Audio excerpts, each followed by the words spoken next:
ચલો આપણે last Saturday જ્યાં સ્ટોપ થયા હતા ત્યાંથી આગળ વધીએ. આપણે અત્યાર સુધી કરંટ કેરિંગ વાયર ને લીધે મેગ્નેટિક ફિલ્ડ ફાઇન્ડ કરતા શીખ્યા. મૂવિંગ ચાર્જ ને લીધે તે મેગ્નેટિક ફિલ્ડની ફોર્મ્યુલા આપણે સમજ્યા હતા કે એવું કંઈક આવ્યું હતું, that is μ0/4π QV sin θ upon r². That is the magnetic field produced by moving charge. આપણે એવું પણ સમજ્યા કે કરંટ કેરિંગ વાયર હોય, માની લો આવી રીતનો એક વાયર લેતો તો અહીંયા અપવર્ડ કરંટ હોય તો આ પી પોઈન્ટ પાસે મેગ્નેટિક ફિલ્ડ μ0I/2πr થાય. આ આપણે એમ્પિયર સર્કિટલ લો થી બી પ્રૂવ કર્યું અને આપણે બાયો સાવર્ટ લો થી બી પ્રૂવ કર્યું. હવે આજે શું કરવાનું છે કે આ એક કરંટ કેરિંગ વાયરનું મેગ્નેટિક ફિલ્ડ તો આવી ગયું, એ મેગ્નેટિક ફિલ્ડની અંદર હું એક કેપિટલ ક્યુ ચાર્જ મૂવ કરતો વિચારું તો મૂવિંગ ચાર્જ એની સરાઉન્ડિંગમાં ઇલેક્ટ્રિક ફિલ્ડ ને મેગ્નેટિક ફિલ્ડ બે ક્રિએટ કરે, પણ એ મૂવિંગ ચાર્જને હું આ વાયરનું એક્સટર્નલ ફિલ્ડ આપીશ તો ફોર્સ એક્ઝર્ટ થાય. આપણે સ્ટાર્ટિંગમાં જ ભણ્યા હતા, પહેલો લેક્ચર આ ચેપ્ટરનો યાદ કરો, મેં તમને ફર્સ્ટ લેક્ચરમાં ભણાવ્યું હતું. ફર્સ્ટ ચેપ્ટરના ફર્સ્ટ લેક્ચરમાં અને આ ચેપ્ટરના ફર્સ્ટ લેક્ચરમાં આપણે સમજ્યા હતા. That is, if charge it as rest, then it will produce electric field in its surrounding. અને પોતે જે ફિલ્ડ પ્રોડ્યુસ કરે બહારથી ઈ ફિલ્ડ આપીને એની ઉપર ફોર્સ એક્ઝર્ટ કરી શકાય. એટલે જો ચાર્જ સ્ટેશનરી હોય તો એની સરાઉન્ડિંગમાં ઇલેક્ટ્રિક ફિલ્ડ હોય અને ઇલેક્ટ્રિક ફિલ્ડ એની સરાઉન્ડિંગમાં છે, એક્સટર્નલ ઇલેક્ટ્રિક ફિલ્ડ આપીને હું ઇલેક્ટ્રિક ફોર્સ એક્ઝર્ટ કરી શકું. That is QE only. પછી કોઈ ચાર્જ કોન્સ્ટન્ટ વેલોસિટીથી મૂવ કરતો હોય તો એની સરાઉન્ડિંગમાં ઇલેક્ટ્રિક ફિલ્ડ ને મેગ્નેટિક ફિલ્ડ બે છે અને બહારથી આપણે બંને ફિલ્ડ આપશું તો એની ઉપર ઇલેક્ટ્રિક ફોર્સ અને મેગ્નેટિક ફોર્સ બંને લાગવાના છે. પછી આપણે એવું બી સમજ્યા કે જો કોઈ ચાર્જ પાર્ટિકલ એસલેટેડ મોશન કરતો, એની વેલોસિટી ચેન્જ થતી હોય તો એસલેટેડ મોશન કરતો ચાર્જ પાર્ટિકલ એની સરાઉન્ડિંગમાં ઇલેક્ટ્રોમેગ્નેટિક વેવ પ્રોડ્યુસ કરે છે. તો આજે હવેથી આપણો જે લેક્ચર સ્ટાર્ટ થાય છે, નેક્સ્ટ 4-5 લેક્ચર સુધી જ ભણવાનું છે કે ભાઈ મેગ્નેટિક ફિલ્ડ તો પ્રોડ્યુસ થઈ ગયું, એ આપણને ખબર જ છે કે ભાઈ મેગ્નેટિક ફિલ્ડ કઈ રીતે પ્રોડ્યુસ થાય. હમણાં આપણે મેગ્નેટિક ફિલ્ડ મેઝર કરવા માટે એક ઓસ્ટ્રેડ એક્સપેરિમેન્ટ બી સમજી લઈએ જે આઈડિયલી આ ચેપ્ટરના સ્ટાર્ટિંગમાં આવે છે, પણ હું અહીંયા તમને સમજાવીશ. તો આપણે આ બધી વસ્તુનો તો આઈડિયા છે જ તે ભાઈ કે કરંટ કેરિંગ વાયર કે મૂવિંગ ચાર્જ એની સરાઉન્ડિંગમાં મેગ્નેટિક ફિલ્ડ પ્રોડ્યુસ કરે છે. હવે એ મેગ્નેટિક ફિલ્ડની અંદર હું એક ચાર્જ મૂકવાનો છું, મૂવિંગ ચાર્જ. તો અહીંયા હું આજના ટોપિકની શરૂઆત એક્ઝામ્પલથી કરું. થિયરી, નવી થિયરી તમારી સામે ઇન્ટ્રોડ્યુસ કરું છું, બટ એ એક એક્ઝામ્પલના બેઝથી કરીએ. માની લો તમારી પાસે આવી રીતનો એક કરંટ કેરિંગ ચાર્જ છે, સોરી કરંટ કેરિંગ વાયર છે છોકરા. આઈ જેટલો કરંટ અપર જાય છે અને હું લખી નાખું આ neutral current carrying wire CCW. આ કરંટ કેરિંગ વાયર છે એટલે એની સરાઉન્ડિંગમાં મેગ્નેટિક ફિલ્ડ હશે. આપણને ખબર છે કે આ પી પોઈન્ટ પાસે ઇનવર્ડ મેગ્નેટિક ફિલ્ડ છે કે જે અહીંથી R જેટલા ડિસ્ટન્સ આવેલું છે, ઇનવર્ડ મેગ્નેટિક ફિલ્ડ છે. હું એમ કહું છું કે એ પી પોઈન્ટ પાસે ઓલરેડી એક પ્લસ કેપિટલ ક્યુ જેટલો ચાર્જ રેસ્ટ પર છે. રેસ્ટ પર પી પોઈન્ટ પાસે મેગ્નેટિક ફિલ્ડ છે inward, thumb toward current, finger toward point P, palm inward ગઈ મારી. અને ત્યાં ઓલરેડી એક કેપિટલ ક્યુ ચાર્જ એ પડ્યો છે, positive charge, but A rest પર છે. તો આ કેપિટલ ક્યુ ચાર્જ રેસ્ટ પર છે તો ઈ ચાર્જ એની સરાઉન્ડિંગમાં ઇલેક્ટ્રિક ફિલ્ડ પ્રોડ્યુસ કરે. શું અહીંયા એક્સટર્નલ ઇલેક્ટ્રિક ફિલ્ડ છે ક્યાંય? નહીં. મેં ચાઈ કરીને કીધું છે કે ન્યુટ્રલ વાયર છે એટલે વાયરની અંદરનો નેટ ચાર્જ 0 છે. આ જે કેપિટલ ક્યુ ચાર્જ અહીંયા રેસ્ટ પર પડ્યો છે, ઈ ચાર્જ પોતાના ઇલેક્ટ્રિક ફિલ્ડને લીધે પોતાના પર ફોર્સ એક્ઝર્ટ નહીં કરે. એની પર ફોર્સ તો એક્ઝર્ટ થશે જો એક્સટર્નલ ઇલેક્ટ્રિક ફિલ્ડ આવશે, અને એક્સટર્નલ ઇલેક્ટ્રિક ફિલ્ડ અહીંયા ક્યાંય પ્રેઝન્ટ નથી. તો હું કહી શકું કે ભાઈ ઇલેક્ટ્રિક ફોર્સ તો સર 0 હોવાનું છે, ઇલેક્ટ્રિક ફોર્સ એક્ઝર્ટ નહીં થાય. અચ્છા, આ કેપિટલ ક્યુ ચાર્જ રેસ્ટ પર પડ્યો છે તો શું એ એની સરાઉન્ડિંગમાં મેગ્નેટિક ફિલ્ડ ક્રિએટ કરશે? નહીં. મેગ્નેટિક ફિલ્ડ તો ત્યારે ક્રિએટ થશે જ્યારે મૂવ કરશે. તો આને એની સરાઉન્ડિંગમાં મેગ્નેટિક ફિલ્ડ ક્રિએટ જ નથી કર્યું, બટ યસ વાયરનું મેગ્નેટિક ફિલ્ડ આ ચાર્જ માટે એક્સટર્નલ મેગ્નેટિક ફિલ્ડ તરીકે વર્તશે. બટ આ ચાર્જ પોતે મેગ્નેટિક ફિલ્ડ ક્રિએટ નથી કરતો, એટલા માટે આ વાયરનું એક્સટર્નલ મેગ્નેટિક ફિલ્ડ એની ઉપર મેગ્નેટિક ફોર્સ બી એક્ઝર્ટ નહીં કરી શકે. તો અહીંયા એફએમ બી 0 હશે. મારો કહેવાનો મિનિંગ સમજો. આના ઉપરથી સારા ક્વેશ્ચન કોન્સેપ્ચ્યુઅલ બની શકે કે આ વાયરને એની સરાઉન્ડિંગમાં મેગ્નેટિક ફિલ્ડ હોવા છતાંય આ ચાર્જ રેસ્ટ પર હોવાથી મેગ્નેટિક ફોર્સ નહીં લાગે. પછી આપણે એક આવો સેકન્ડ કેસ લઈએ. એટલે અહીંયા electric Fe that means electric force, FM that means magnetic force, બંને 0 થઈ ગયા. બીજો એક આવો ક્વેશ્ચન આપણે વિચારીએ. એક્ઝામ્પલ નંબર 2 કે ભાઈ અહીંયા હું એમ કહું છું કે આવી રીતના અગેન એક કરંટ કેરિંગ વાયર છે.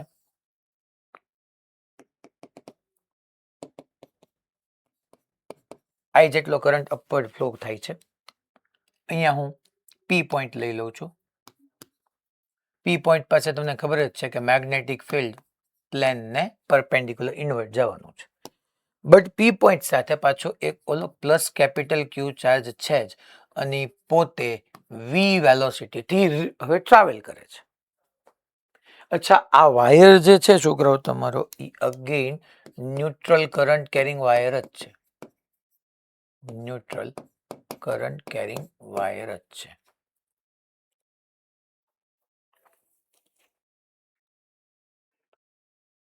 તો હવે અહીંયા શું થયું કે ભાઈ આ ન્યુટ્રલ કરંટ કેરિંગ વાયર હતો. અચ્છા, મૂવિંગ ચાર્જ, અચ્છા વી વેલોસિટી યુનિફોર્મ વેલોસિટી હશે. 10 મીટર પર સેકન્ડ તો 10 મીટર પર સેકન્ડ જ હશે, અને એક્સ ડાયરેક્શન તો એક્સ જ હશે. મૂવિંગ ચાર્જ આપણે યુનિફોર્મ વેલોસિટી સાથેનો લઈએ છીએ. આ યુનિફોર્મ મોશન કરે છે. તો મૂવિંગ ચાર્જ એની સરાઉન્ડિંગમાં કયું ફિલ્ડ પ્રોડ્યુસ કરે? ઇલેક્ટ્રિક ને મેગ્નેટિક બે પ્રોડ્યુસ કરે. અચ્છા, અહીંયા ચાર્જ અને એની સરાઉન્ડિંગમાં ઇલેક્ટ્રિક ફિલ્ડ તો છે જ.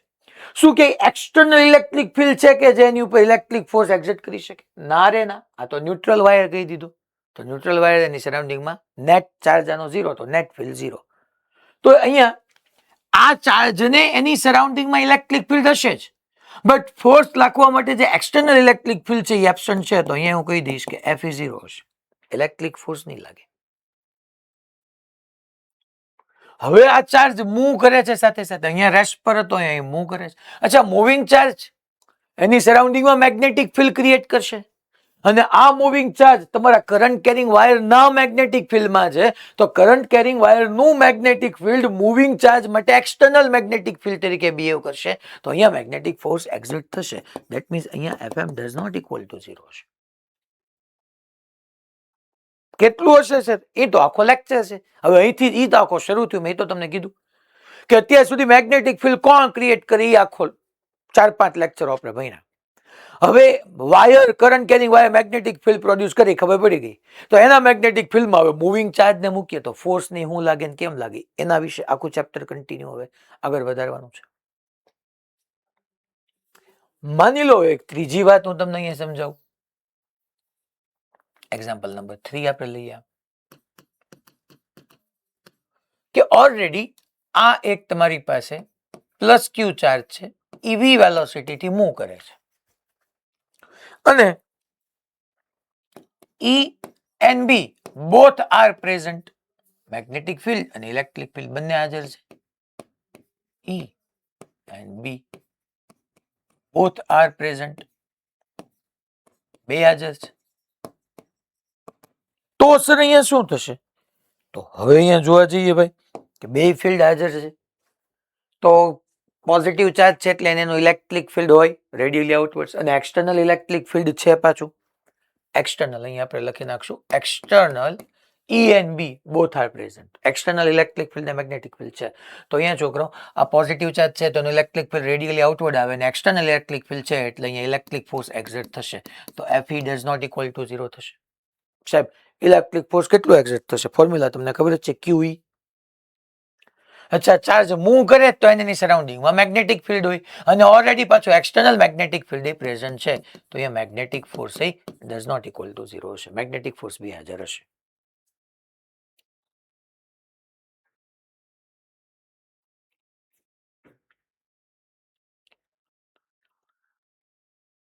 લા ખબર પડી? હવે આ કેટલું હશે એના વિશે આપણે સમજવાનું શરૂ કરીએ. મેં ટૂંકમાં તમને અહીંયા 3 અલગ અલગ એક્ઝામ્પલ થ્રુ આપણે થિયરીને ઇન્ટ્રોડ્યુસ કર્યું. હવે હેડિંગ આપીએ આપણે કે લોરેન્સ ફોર્સ બી કહી શકાય, લોરેન્સ ફોર્સ યા net electromagnetic force,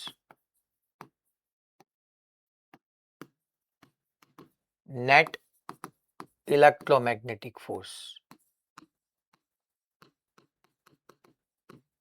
on moving charge.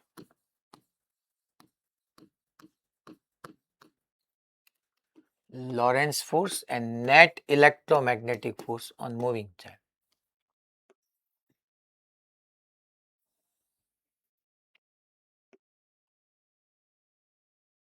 હવે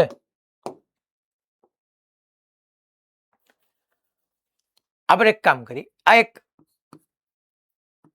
પ્લસ ક્યુ ચાર્જ મેં કીધું એમ કે વી વેલોસિટીથી ટ્રાવેલ કરે છે છોકરાઓ, અને ઈ એન્ડ બી હું ડાયરેક્શન શો જ નથી કરતો. External electric field, external electric field and magnetic field are present. તો હું અહીંયા લોરેન્સ ફોર્સ યા net force, net electromagnetic force is equal two એક ફોર્મ્યુલા લખી શકું. આખે આખું આપણે આવી રીતનું મોટું બ્રેકેટ કરીને અમુક પાર્ટ હું અહીંયા લખું છું, અમુક હમણાં લખું છું. That is net force F net is equal two charge છે ને સરાઉન્ડિંગમાં ઇલેક્ટ્રિક ફિલ્ડ હશે. એક્સટર્નલ ઇલેક્ટ્રિક ફિલ્ડ છે એટલે તમારી સામે અહીંયા ઇલેક્ટ્રિક ફોર્સ તો આવી જ જશે, દેટ ઇઝ ક્યુઈ. સાથે સાથે મેગ્નેટિક ફિલ્ડ છે ને ચાર્જ પોતે મેગ્નેટિક ફોર્સ ક્રિએટ કરે છે. તો હવે મેગ્નેટિક ફોર્સ કેટલું હશે એ મારે હમણાં હું તમને સમજાવું, એટલે છોકરાઓ અહીંયા આઈડિયા આવી જશે કે મારે આગળ શું લખવું. એટલે લોરેન્સ ફોર્સ કહી દો અથવા નેટ ઇલેક્ટ્રોમેગ્નેટિક ફોર્સ કહી દો. ઇલેક્ટ્રોમેગ્નેટિક ફોર્સ વર્ડમાં જ આવી ગયું, અહીંયા ઇલેક્ટ્રિક ફોર્સ અને મેગ્નેટિક ફોર્સ બે હશે ટૂંકમાં છોકરાઓ. તો હવે હું તમને મેગ્નેટિક ફોર્સ નું અહીંયા અમુક આઈડિયા આપું. બટ મેગ્નેટિક ફોર્સ આવ્યું કઈ રીતે સમજજો. હું એમ કહી શકું બાય એક્સપેરિમેન્ટ. આ બરાબર સમજજો.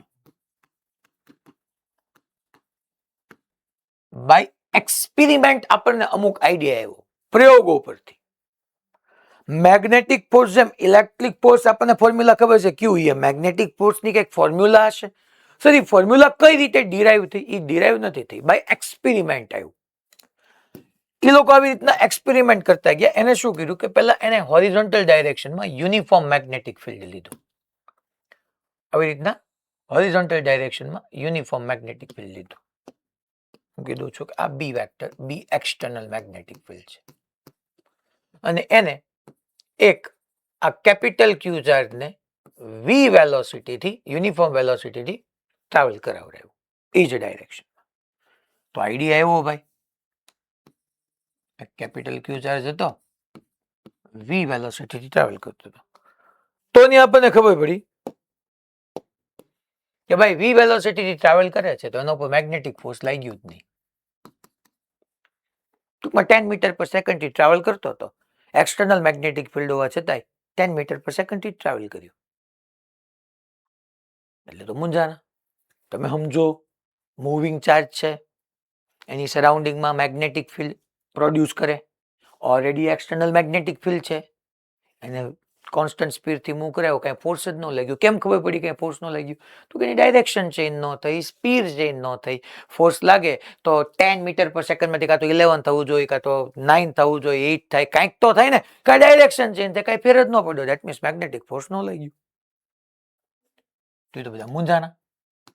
પછી એને આમ કર્યું એક્સપેરિમેન્ટથી કે ભાઈ આ ક્યુ ચાર્જ હતો ને એને મેગ્નેટિક ફિલ્ડની ડાયરેક્શનમાં ટ્રાવેલ કરવાને બદલે ઓપોઝિટ ડાયરેક્શનમાં આવી રીતના ટ્રાવેલ કરે યુનિફોર્મ વેલોસિટીથી, અને તોય જોવામાં આવ્યું કે તોય ભાઈ મેગ્નેટિક ફોર્સ ન લાગ્યું. હાવ મૂંઝાના કે હારું આવું કેમ થયું કે મૂવિંગ ચાર્જ છે એની સરાઉન્ડિંગમાં મેગ્નેટિક ફિલ્ડ ક્રિએટ કરે, એનું એક્સટર્નલ મેગ્નેટિક ફિલ્ડ આપું તો સારું ફોર્સ લાગે કેમ નહીં ભાઈ? નહોતું લાગતું. પછી એને આવું કર્યું. હવે કે આમ એક્સટર્નલ મેગ્નેટિક ફિલ્ડ તમારું એઝ ઇટ ઇઝ રહી ગયું.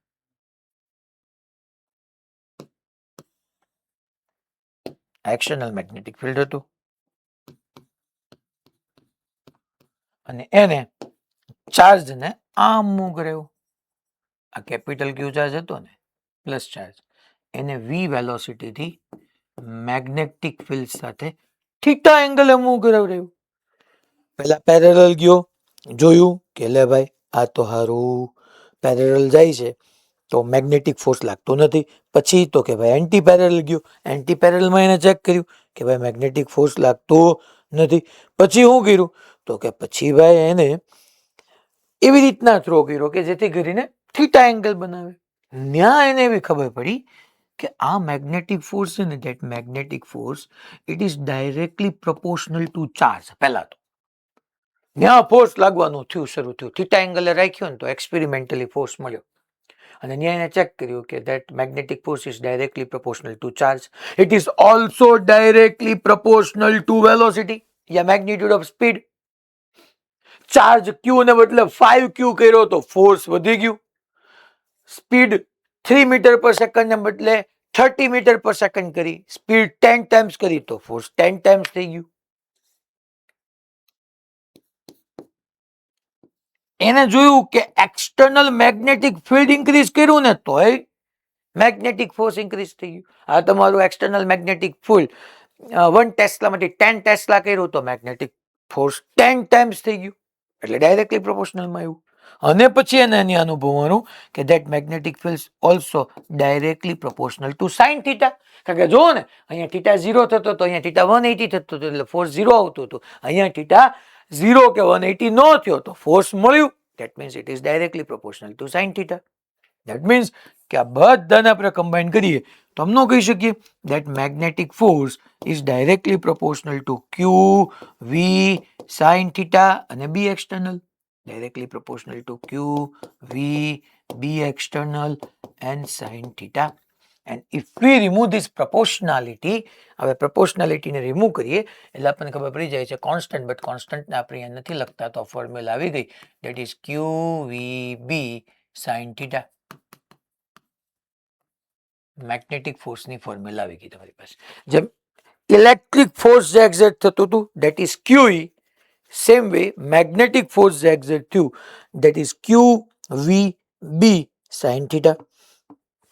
અચ્છા સર, આ QVB sin theta આવ્યું ક્યાંથી આવ્યું? એક્સપેરિમેન્ટ મને બધું સમજાયું, બાય એક્સપેરિમેન્ટ જ આપણને ખબર પડતી ગઈ. અને અહીંયા તમે જોવા જાઓ તો સર મેગ્નેટિક ફોર્સ છે force vector, charge scalar, velocity vector, magnetic field vector, બે વેક્ટર પરથી રિઝલ્ટન્ટ વેક્ટર જોતી હોય તો એનો ક્રોસ પ્રોડક્ટ સદિશ ગુણાકાર જ કરવો પડે. અને તો આ જ ફોર્મ્યુલાને હું આમ ન લખી શકું, ક્યુ એઝ ઇટ ઇઝ રાખું, વી બી સાઇન થીટા ને જગ્યાએ વી વેક્ટર ક્રોસ બી વેક્ટર કરું તો અહીંયા એફએમ વેક્ટર થવું જોઈએ. જો તો વી અને બી તમે અહીંથી ચેક કરવા જશો છોકરાઓ, V vector cross B vector કરવા જશો તો ક્રોસ રિમૂવ કરો એટલે સાઇન થીટા આવે. Here theta is the angle between velocity and B. આ બી કયું ચાર્જે પ્રોડ્યુસ કર્યું છે? નહીં, એક્સટર્નલ છે, તો એક્સટર્નલ મેગ્નેટિક ફિલ્ડ છે.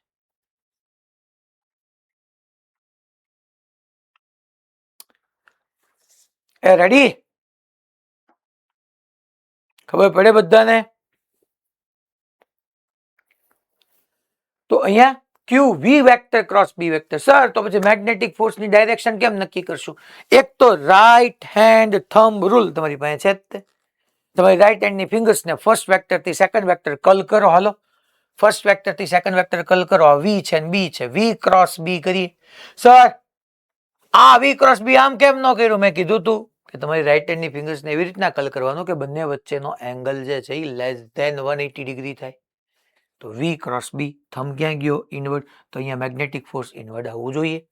Yes, right. અચ્છા sir, right hand thumb rule સિવાય બીજી એક રીત મેં તમને કીધું તું કે હંમેશા આપણી right hand palm rule always valid થવાની છે. તો આની ડાયરેક્શન તમે direction by right hand thumb rule or by right hand palm rule. તો પામ રૂલમાં હમણાં હવે તમે જ મને કહો તો હાલો તો રાઈટ હેન્ડ પામ રૂલ મારે અહીંયા કઈ રીતના એપ્લાય કરાય. ક્યુ વી વેક્ટર ક્રોસ બી વેક્ટર છે, તમારા જમણા હાથના અંગૂઠાને કઈ બાજુ રખાય? જો 3 જ વસ્તુ આવવાની. પામ તો તમને મેગ્નેટિક ફોર્સ જ દેખાડવાનું તો ફિક્સ છે. પામ હોય તો નેટ જે રિઝલ્ટન્ટ હોય એ જ ક્વોન્ટિટી શો કરે. તો તમે જ કહો તો મારે થંબ કેમ રખાય, ફિંગર્સ કેમ રખાય? પહેલા વી છે તો થંબ વિચારો, બી છે તો ફિંગર્સ વિચારો. તો જોવો ને યાર, thumb toward velocity, sorry, thumb toward velocity, fingers toward magnetic field, palm મારી ઇન્વર્ટ ગઈ. Thumb toward velocity, fingers toward magnetic field, palm મારી ઇન્વર્ટ ગઈ. તો આને એપ્લાય કરવા માટે બહુ સિમ્પલ છે કે તમારો થંબ જે છે ને, thumb A toward velocity, but કોની વેલોસિટી ખબર છે? પોઝિટિવ ચાર્જની વેલોસિટી ડાયરેક્શન કરી, પણ કોની ભાઈ? Positive charge. હે સર, આની જગ્યાએ ઇલેક્ટ્રોન હોત તો તમારે પેલા ઇલેક્ટ્રોનને પોઝિટિવની જેમ ટ્રીટ કરી લેવાનું અને એની વેલોસિટી જે ડાયરેક્શનમાં હોય ડાયરેક્શનમાં થંબ રાખીને છેલ્લે પામને ઉલટાવી નાખવાની. તો પહેલા થંબ આવી ગઈ. બીજું, તમારી ફિંગર્સ જે છે ટુવર્ડ મેગ્નેટિક ફિલ્ડ. તો થર્ડ, પામ જે છે એ તમને મેગ્નેટિક ફોર્સની ડાયરેક્શન આપી દેશે. પામ જે છે એ મેગ્નેટિક ફોર્સની ડાયરેક્શન આપી દેશે. આમ જો, thumb toward velocity, fingers toward magnetic field, palm મારી ઇન્વર્ટ ગઈ. અને તો હવે તમારી પાસે અહીંયા આ ફોર્મ્યુલાને લખવા માટેનો એક ઓપ્શન આવી જાય છે કે ભાઈ અહીંયા આ ક્યુ ચાર્જ વી વેલોસિટીથી મૂવ કરતો હતો અને એક્સટર્નલ બંને ફિલ્ડ હાજર હતા. તો લોરેન્સ ફોર્સ યા મેગ્નેટિક ફોર્સ યા નેટ ફોર્સ, લોરેન્સ ફોર્સ કહી શકીએ યા આપણે નેટ ફોર્સ કહી શકીએ. that is QE vector, that is electric force, and plus QV vector cross B vector, that is magnetic force. અને તમે લોરેન્સ ફોર્સ તરીકે આવી રીતના લખી શકો, Q ને બહાર લઈ લો તો E vector plus of V vector cross B vector.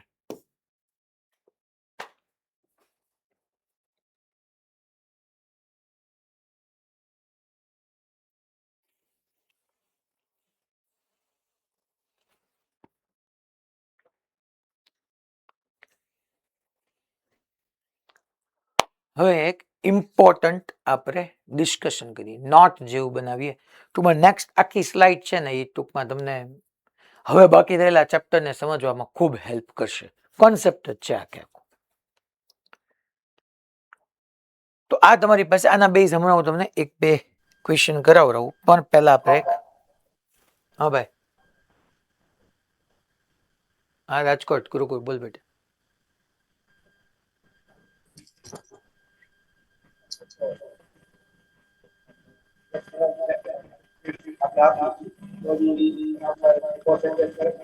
અવાજ નથી સંભળાતો. હા હાલો, હા બોલ બેટા. આપણે ચાર્જ હોય એ મૂવિંગ કરતો હોય, મતલબ કે એને સરાઉન્ડિંગ માં મેગ્નેટિક ફિલ્ડ છે અને તો જ અને બીજી એક્સટર્નલ મેગ્નેટિક ફિલ્ડ આપી તો જ ફોર્સ એક્સર્ટ કરે ને. હા તો જ કરે. એ પોતે મેગ્નેટિક ફિલ્ડ ઉત્પન્ન કરતો હોય તો જ કરે ને. એટલે બે હોવું જોઈએ, પોતે કરતો હોવો જોઈએ, એક્સટર્નલી હોવું જોઈએ.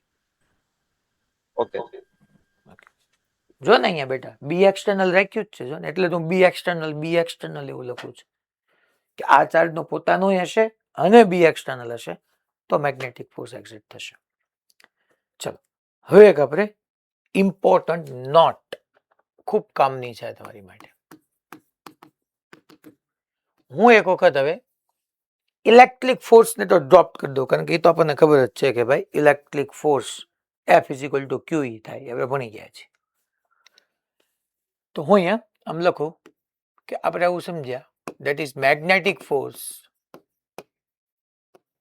on a moving charge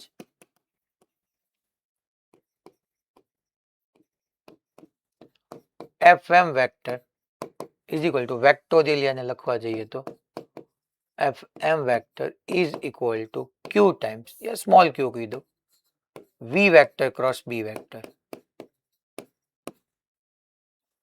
આવું આપણે સમજ્યા. અચ્છા, આના ઉપરથી આપણે આટલું ન લખી શકીએ. That means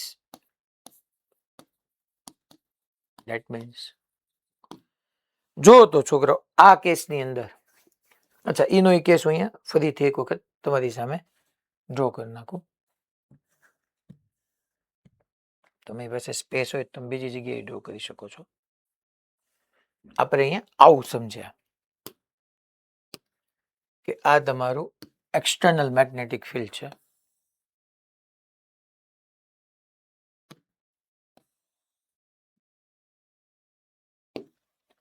અને એક કેપિટલ ક્યુ ચાર્જ છે વી વેલોસિટીથી આમ જતો હતો, આ એંગલ થીટા, અને આ તમારું એક્સટર્નલ મેગ્નેટિક ફિલ્ડ હતું. વી વેલોસિટીથી આવી રીતના ટ્રાવેલ કરતો હતો.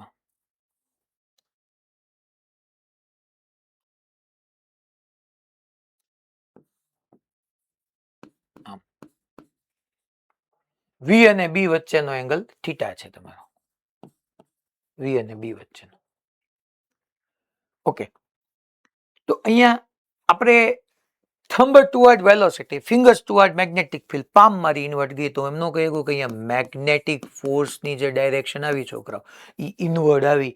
તો જો તો ઇનવર્ડ એટલે તમારા પ્લેનને પરપેન્ડિક્યુલર ન થયું મારા વાલા. જો તો ચાર્જની વેલોસિટી બોર્ડના પ્લેનમાં હતી, એક્સટર્નલ મેગ્નેટિક ફિલ્ડ બોર્ડના પ્લેનમાં હતું. વેલોસિટી એન્ડ મેગ્નેટિક ફિલ્ડ બે બોર્ડના પ્લેનમાં હતું. આ બોર્ડનું પ્લેન એટલે તમે આને એક્સ કહી દો તો આ વાય કહી દો, તમે એક્સ વાય પ્લેને કહી શકો અને બોર્ડનું પ્લેને કહી શકો. તો અહીંયા મેગ્નેટિક ફોર્સ જે આવ્યું એ તમારી વેલોસિટીને પરપેન્ડિક્યુલર આવ્યું, કારણ કે વેલોસિટી બોર્ડના પ્લેનમાં હતું અને મેગ્નેટિક ફોર્સ ઇનવર્ડ ગયું. ધેટ મીન્સ કે બોર્ડના પ્લેનને પરપેન્ડિક્યુલર થયું.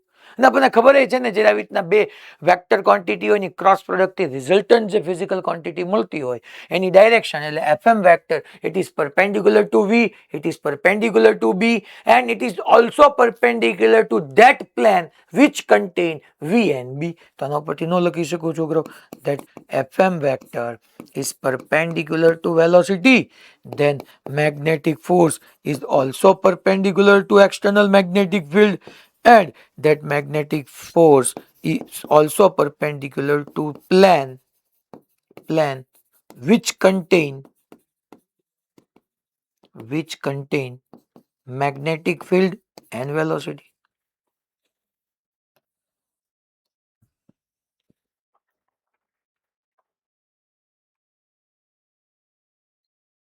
So magnetic force plane which contain magnetic field and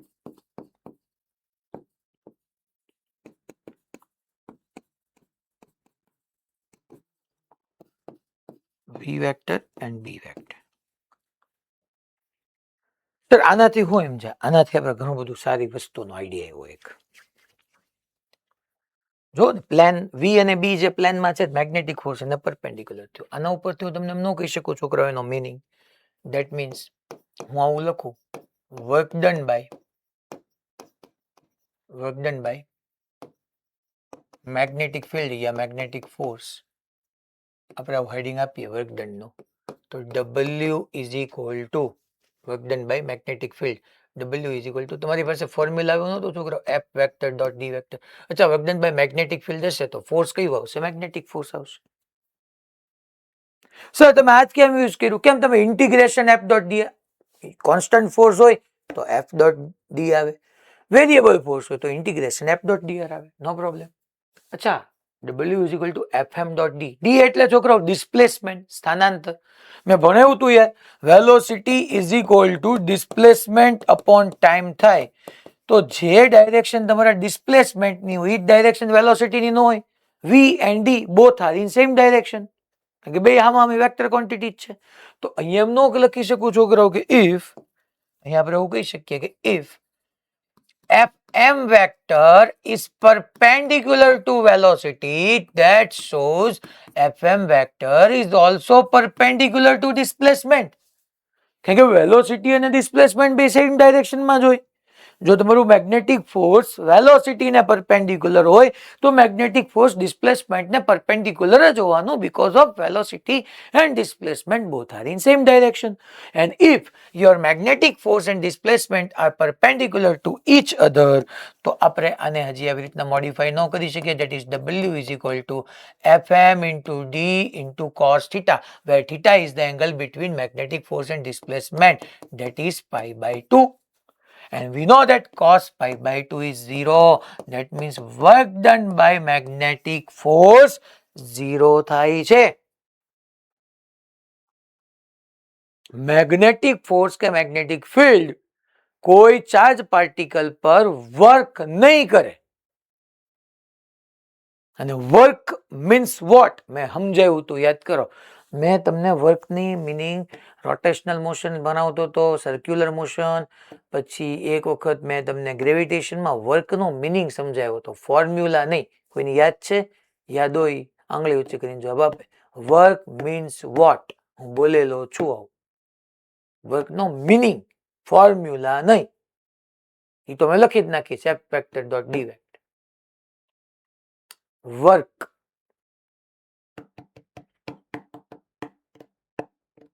ચાલો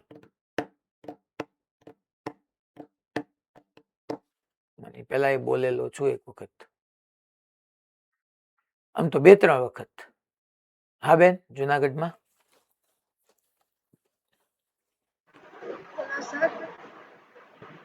હા બેન.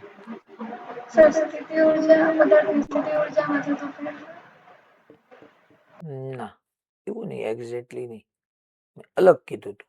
વર્ક એટલે કાર્ય, એટલે વર્ક ધેટ મીન્સ. હાલો ભુજ,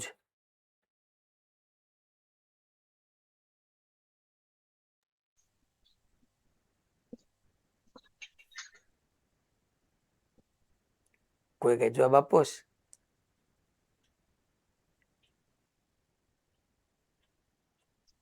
હવે યાદ રાખી લેજો, અત્યારે કહું છું work that means transfer of energy. મેં એવું કીધું હતું, યાદ કરો. Work that means transfer of energy. મેં સાથે એવું સમજાવ્યું હતું કે પોઝિટિવ વર્ક થાય ત્યારે એનર્જી સપ્લાય થાય, અને નેગેટિવ વર્ક થાય ત્યારે એનર્જી ગેઇન થાય. હજી ચેપ્ટર 6 આવશે ને ત્યારે કામ લાગશે. Work that means transfer of energy. અહીંયા મેગ્નેટિક ફિલ્ડ નું વર્ક ડન 0 થઈ ગયું. ધેટ મીન્સ મેગ્નેટિક ફિલ્ડ નહીં તો કઈ એનર્જી ચાર્જ પાર્ટિકલ ને ટ્રાન્સફર કરશે, કે નહીં તો ચાર્જ પાર્ટિકલ પાસેથી કઈ એનર્જી મેગ્નેટિક ફિલ્ડ લેશે. મેગ્નેટિક ફોર્સ નું મેગ્નેટિક ફિલ્ડ નું વર્ક 0 થઈ ગયું. ધેટ મીન્સ કે છોકરાઓ અહીંયા કે એનર્જી ટ્રાન્સફર નહીં થાય. W is equal to 0 આવી ગયું. અચ્છા, આની આ વાત હું બીજી એક રીતે બી પ્રૂવ કરી શકતો હતો. આ સૌથી ઇમ્પોર્ટન્ટ કોન્સેપ્ટ આવ્યો કે work done by magnetic field યા work done by magnetic force 0 થાય. બીજું આને આવી રીતે પ્રૂવ કરી શકું છોકરાઓ. That is power of magnetic field યા power due to magnetic force P is equal to આપણે ન લખી શકીએ F dot V. યાદ કરો, પાવરની બે ફોર્મ્યુલા મેં કીધી હતી. એક W/T એવરેજ પાવર માટે હતું, અને instantaneous power F vector dot V vector. અચ્છા, હું ફોર્સ તરીકે કયું ફોર્સ લઈ રહ્યો છું? Magnetic force. અહીંયા તમને ખબર જ છે છોકરાઓ કે magnetic force that is perpendicular to velocity, that shows power P is equal to magnetic force into velocity into cos pi by 2. We know that cos pi by 2 is 0, so power 0. And you also know that W is equal to integration P dt લખી શકતા હતા આપણે. તો છોકરાઓ power 0 થાય તો work 0 થાય. બે રીતે પ્રૂવ કરી શકાય.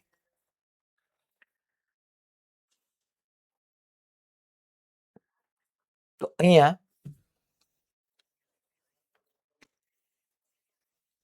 W is equal to 0 આવ્યું. તો આપણે કહી શકીએ છોકરાઓ કે ભાઈ work done by magnetic field 0. W is equal to delta K લખી શકીએ. તો delta K 0, that means K final minus K initial is equal to 0. That means કે K is equal to constant. અહીંયા કાઇનેટિક એનર્જી કોન્સ્ટન્ટ રહેશે. તો ક્યારેય magnetic field charge પાર્ટિકલની speed change નહીં કરે. આ બધું તમને હમણાં સમજાવું છું, લખાવું છું. પણ પહેલા અહીંયા આપણે ઈ સમજ્યા નોટમાં ઇમ્પોર્ટન્ટ પોઈન્ટમાં કે ભાઈ મેગ્નેટિક ફિલ્ડનું વર્ક 0 હોય. આપણે એક બે એક્ઝામ્પલ થ્રુ ફોર્મ્યુલાને પહેલા થોડું વધારે સમજીએ કે માની લો આવી રીતના તમારી પાસે એક હોરિઝોન્ટલ એક્સટર્નલ મેગ્નેટિક ફિલ્ડ છે 1 ટેસ્લાનો. એક ચાર્જ છે જેનો ચાર્જ વેલ્યુ સ્મોલ ક્યુ હું તમને 2 મિલીકુલમ કહી દઉં છું. એ 10 મીટર પર સેકન્ડની સ્પીડથી મેગ્નેટિક ફિલ્ડ સાથે 60 ડિગ્રીના એંગલે ટ્રાવેલ કરે છે. એ જે ચાર્જ પાર્ટિકલ છે એનું માસ 2 ગ્રામ છે. So find first magnetic force exert on charge particle and second acceleration of charge particle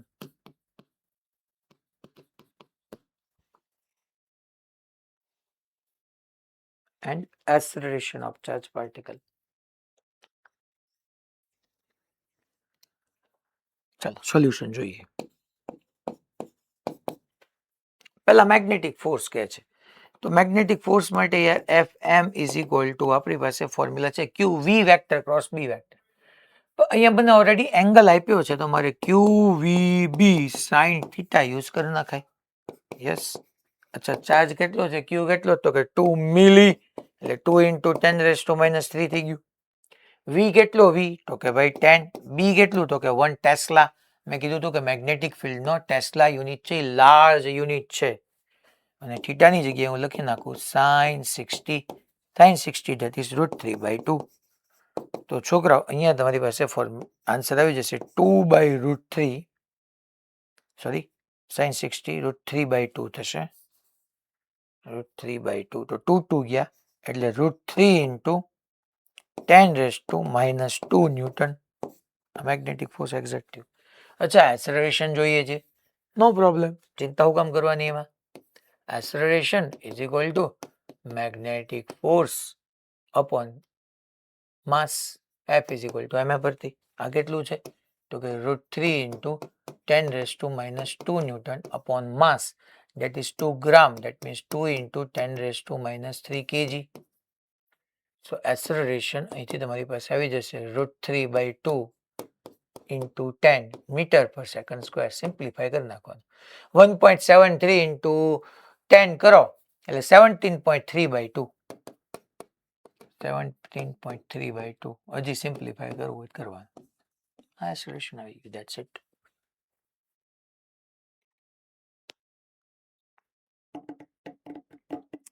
ready બધા બાય. ઓકે ચલો નેક્સ્ટ એવું આવું એક એક્ઝામ્પલ લઈ લ્યા તો ઠીક છે QVB sin થીટા પરનો તો એક્સલરેશન મેં પૂછ્યું તમને મળી ગયું. અચ્છા સર અહીંયા ઇલેક્ટ્રિક ફિલ્ડ એક્ઝર્ટ હોત તો F is equal two QE ઓર કરવાનું આવે બીજું શું આવે.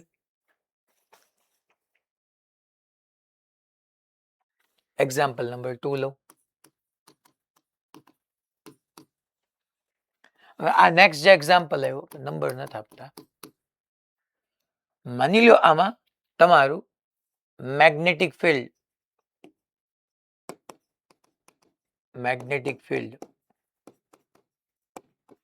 and velocity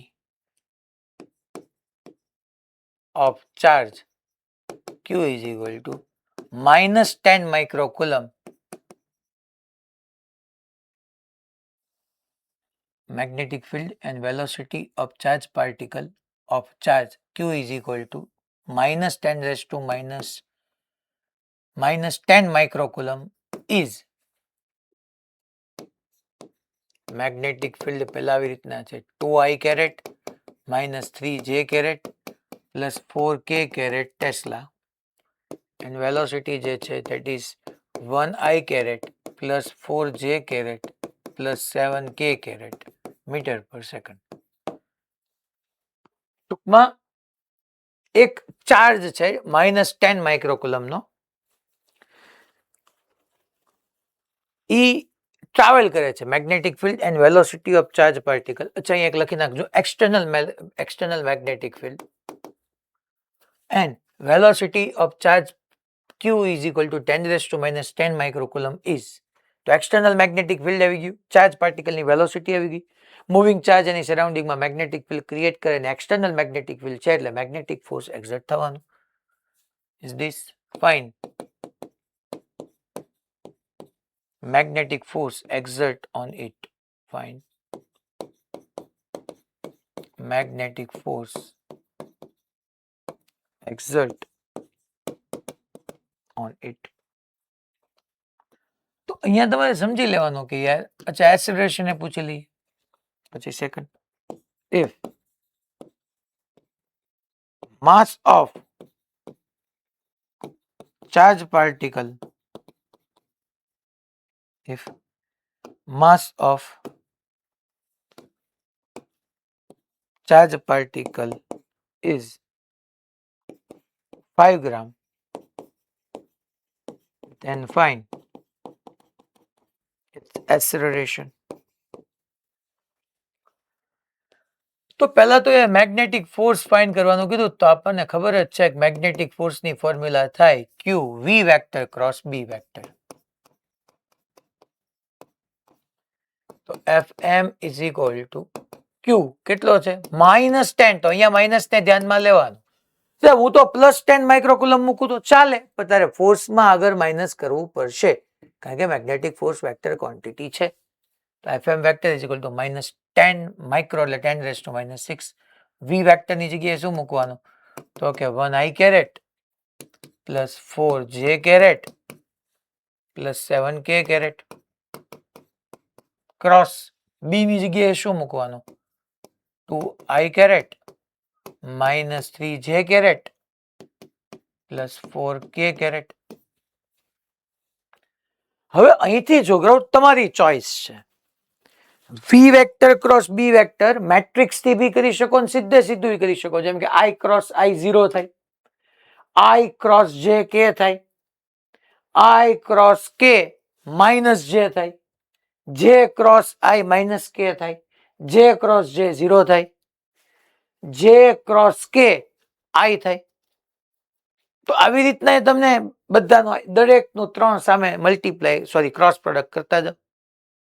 યા ઘણા પછી ઓલા મેટ્રિક્સ થી હેબિટ થયેલા હોય કે ભાઈ આની અંદર આપણે આવી રીતના કરીએ, ચાલો તો ભાઈ હું આવી રીતના આમ પેલા આ બેને સોલ્વ કરવા માટે આપણે આવી રીતના મેટ્રિક્સ લઈ લઈએ. આ I કેરેટ, આ J કેરેટ, અહીંયા K કેરેટ, પછી આ 1 4 7 2 -3 4 સિમ્પ્લિફાય કરો અને એને -10 into 10 raised to -60 મલ્ટીપ્લાય કરી નાખો તોય ચાલે. લા ખબર પડી ભાઈ? Hello okay Morbi. ટૂંકમાં આવી રીતના બી તમે કરી શકો છો. એટલે કોક કહેશે બા તો હાવ ઈઝી છે, આમાંય તમને અટવાડી દે. ક્વેશ્ચન કેવો પૂછે ખબર છે? આખી લેંગ્વેજ આપે કે ભાઈ -10 માઇક્રોકુલમ કે 10 માઇક્રોકુલમ નો ચાર્જ ફલાની વેલોસિટી સાથે ફલાના મેગ્નેટિક ફિલ્ડમાં યા આટલો મેગ્નેટિક ફોર્સ એક્ઝર્ટ થઈ, ચાર્જ આપ્યો હોય, મેગ્નેટિક ફોર્સ આપ્યો હોય, આટલી velocity I caret J caret K caret ફલાનાથી ટ્રાવેલ કરતો હોય તો મેગ્નેટિક ફિલ્ડ ફાઇન્ડ કરો. અને તમને નીચેના ઓપ્શનમાં 4 ABCD માં મેગ્નેટિક ફિલ્ડ આપી દે. તમને ઓલરેડી એને મેગ્નેટિક ફોર્સ આપી દીધો હોય વેક્ટર ફોર્મમાં, વેલોસિટી આપી દીધી હોય વેક્ટર ફોર્મમાં, અને આ તમને એને પૂછી લીધું એટલે જે 4 ઓપ્શન છે એ 4 ઓપ્શનમાં વેલોસિટી મેગ્નેટિક ફિલ્ડ મૂકતું જવાનું, ક્રોસ પ્રોડક્ટ કરતો જવાનો અને હવે મેગ્નેટિક ફોર્સ વેરીફાઈ કરતું જવાનું. આ તમને ગિવન હોય, આ ગિવન હોય, I ગિવન હોય, આ પૂછ્યું હોય. લોજિકલી તો Q V vector cross B vector જ કરવાનું હોય, પણ હેરાન તોય તમને કરી નાખે કેલ્ક્યુલેશન વાઇઝ. એટલે તમને બધું આવડે, બધું સમજાવ્યા પછી પણ માર્ક કેટલા આવે એ તો તમારી પોતાની પ્રેક્ટિસ, નાનપણથી તમે કેટલા મેથેમેટિકલી ફાસ્ટ કેલ્ક્યુલેટ કરી શક્યો છો, કેટલા એક્યુરેટ છો એના ઉપર ડિપેન્ડ કરે. અચ્છા સર એક્સેલરેશન પૂછે છે આની અંદર. આ તો મને ઓલો ક્વેશ્ચન કહી દીધો એટલે given વાળું વધારવા દો. માની લો એક્સેલરેશન પૂછે તો no problem. Acceleration is equal to તમને જે મેગ્નેટિક ફોર્સ મળ્યો એને માસ થી ડિવાઈડ કરી નાખો એટલે મળી જશે. તો આવા અલગ અલગ કેસીસ સાથે તમારે ડીલ કરવાનું આવે અને તમે આવી રીતના ડીલ કરતા જાઓ ક્યાંય તમને વાંધો આવવાનો નથી. आपको किसी भी जगह कोई भी प्रॉब्लम आने वाला नहीं है. ચાલો હવે હું એક ટોપિક શરૂ કરું છું નવો. આ તો આપણે બધું સમજી ગયા. આ ટોપિક પૂરો પરમદિના લેક્ચરમાં થવાનો છે. એક જ ટોપિક ચાલવાનું છે ને એટલા બધા કેસ છે અલગ અલગ અલગ અલગ. હેડિંગ આપી દઈએ આપણે. મેગ્નેટિક ફોર્સ ખરેખર ચાર્જ મૂવ કરતો હોય તો બે ફિલ્ડ આવે. મૂવ કરતો હોય એટલે હું વારંવાર નહીં બોલું, યુનિફોર્મ વેલોસિટી થી જ મૂવ કરતો હોય તો બે ફિલ્ડ આવે. મેગ્નેટિક ફિલ્ડ એ પ્રોડ્યુસ કરે, ઇલેક્ટ્રિક ફિલ્ડ એ પ્રોડ્યુસ કરે. અને એક્સટર્નલી બે ફિલ્ડ હાજર હોય તો બંને ફોર્સ એક્ઝર્ટ થવાનો છે, magnetic force as well as electric force. હું અત્યારે ખાલી મેગ્નેટિક ફોર્સને ધ્યાનમાં રાખું છું. આપણું આ મેઇન હેડિંગ છે પહેલા, that is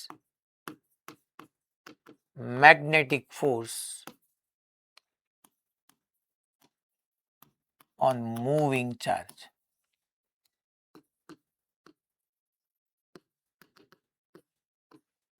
Magnetic force on moving charge. એમાં પહેલો કેસ કે if theta is equal to 0. અચ્છા મેગ્નેટિક ફોર્સ કહું છું એટલે બે વસ્તુ હોય જ. હવે સમજી લેવાનું કે ચાર્જ મૂવ કરતો હોય એટલે એનું મેગ્નેટિક ફિલ્ડ એ હોય અને એક્સટર્નલ મેગ્નેટિક ફિલ્ડ એ હોય તો જ મેગ્નેટિક ફોર્સ લાગતું હોય. તો એમ કીધું કે આવી રીતના પહેલા એક એક્સટર્નલ મેગ્નેટિક ફિલ્ડ છે છોકરો.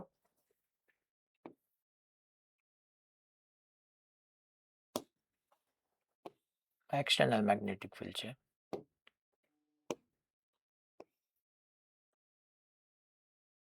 અને આની અંદર એક ક્યુ ચાર્જ છે એ આવી રીતના મેગ્નેટિક ફિલ્ડને પેરેલલ, કારણ કે થીટા કોની વચ્ચેનો એંગલ છે મેં તમને આગળનામાં સમજાવી દીધું છે કે that theta is the angle between velocity vector and external magnetic field.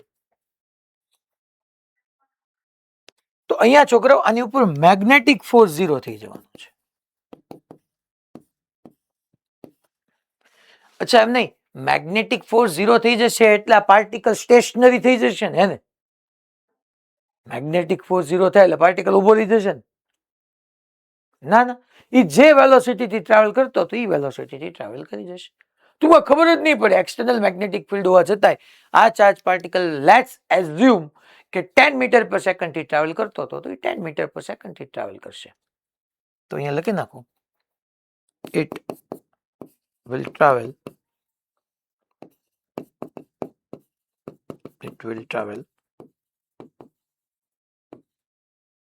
along straight line.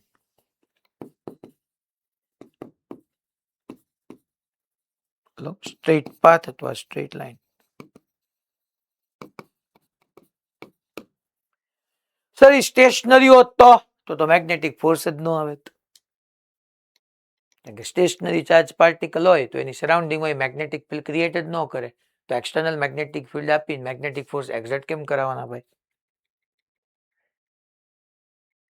પછી સેકન્ડ કેસ લઈએ. હવે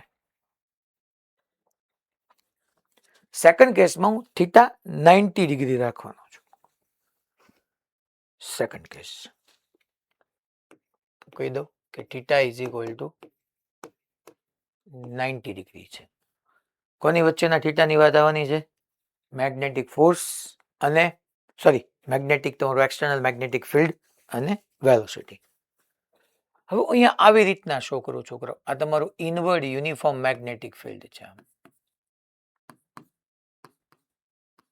ઇનવર્ડ યુનિફોર્મ મેગ્નેટિક ફિલ્ડ છે.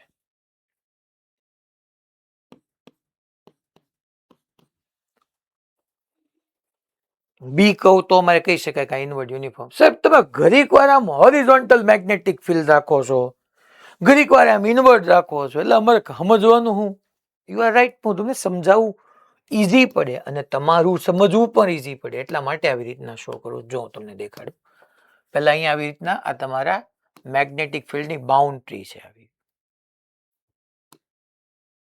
આ ડોટેડ લાઈનની ડાબી બાજુ ક્યાંય મેગ્નેટિક ફિલ્ડ નહોતું ને right side uniform magnetic field છે.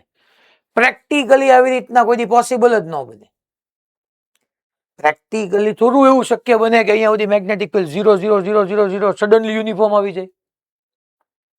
પ્રેક્ટિકલી એવું ન બને. આ થિયોરોટિકલ આપણો પોઈન્ટ છે. ક્વેશ્ચનમાં બધા આમ જ આપ્યું હશે. હવે સમજવું લેવું જોઈએ કે આર્બિટરી આમ સડનલી કોઈ 0 ન થાય, ઘટતું 0 થાય. આ તો અહીંયા હાવ 0 અને અહીંયા એક્ઝેક્ટ યુનિફોર્મ વધેલું. હવે તમે અહીંયા જોવા જાવ, મારે θ90, θ કોની વચ્ચેનો એંગલ હતો? V અને B વચ્ચેનો. હવે હું તમને અહીંયા એમ કહી રહ્યો છું કે હું આ ચાર્જ પાર્ટિકલને અહીંથી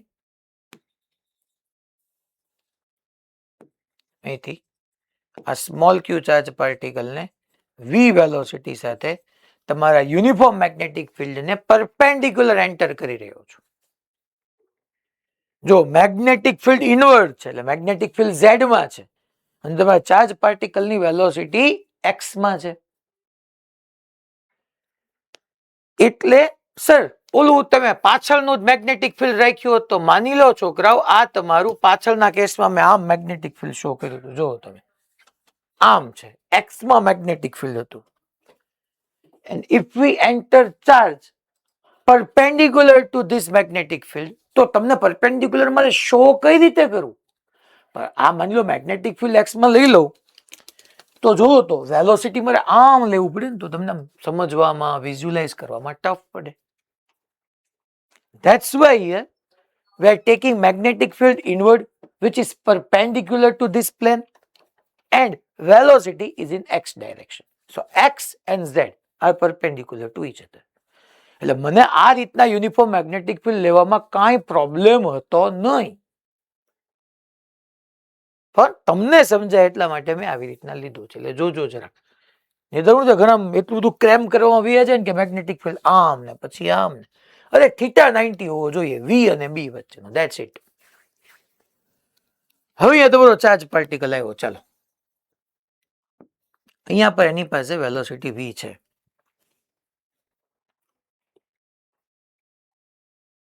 મેગ્નેટિક ફોર્સ લાગશે સર. V અને B વચ્ચેનો એંગલ θ90 છે તો QV vector cross B vector કરો, QVB sin θ, θ90 sin 91. ચાર્જ છે ને V છે ને B છે, મેગ્નેટિક ફોર્સ લાગશે.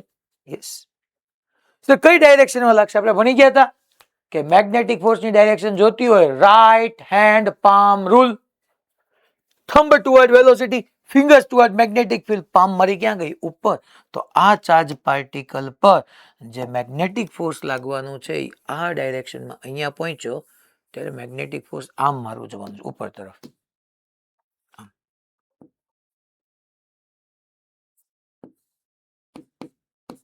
આ ડાયરેક્શનમાં મેગ્નેટિક ફોર્સ લાગ્યો.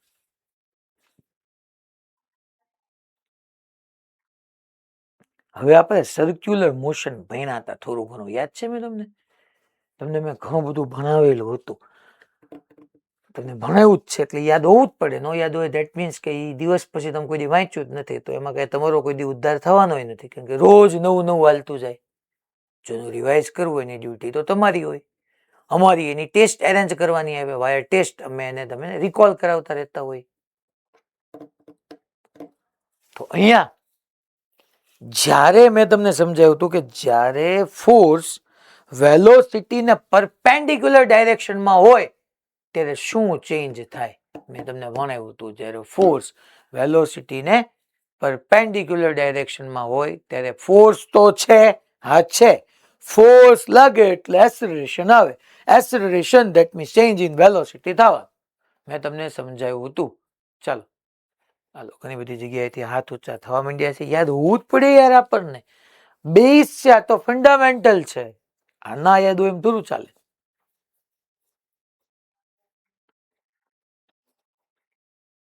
હાલો મોડાસા.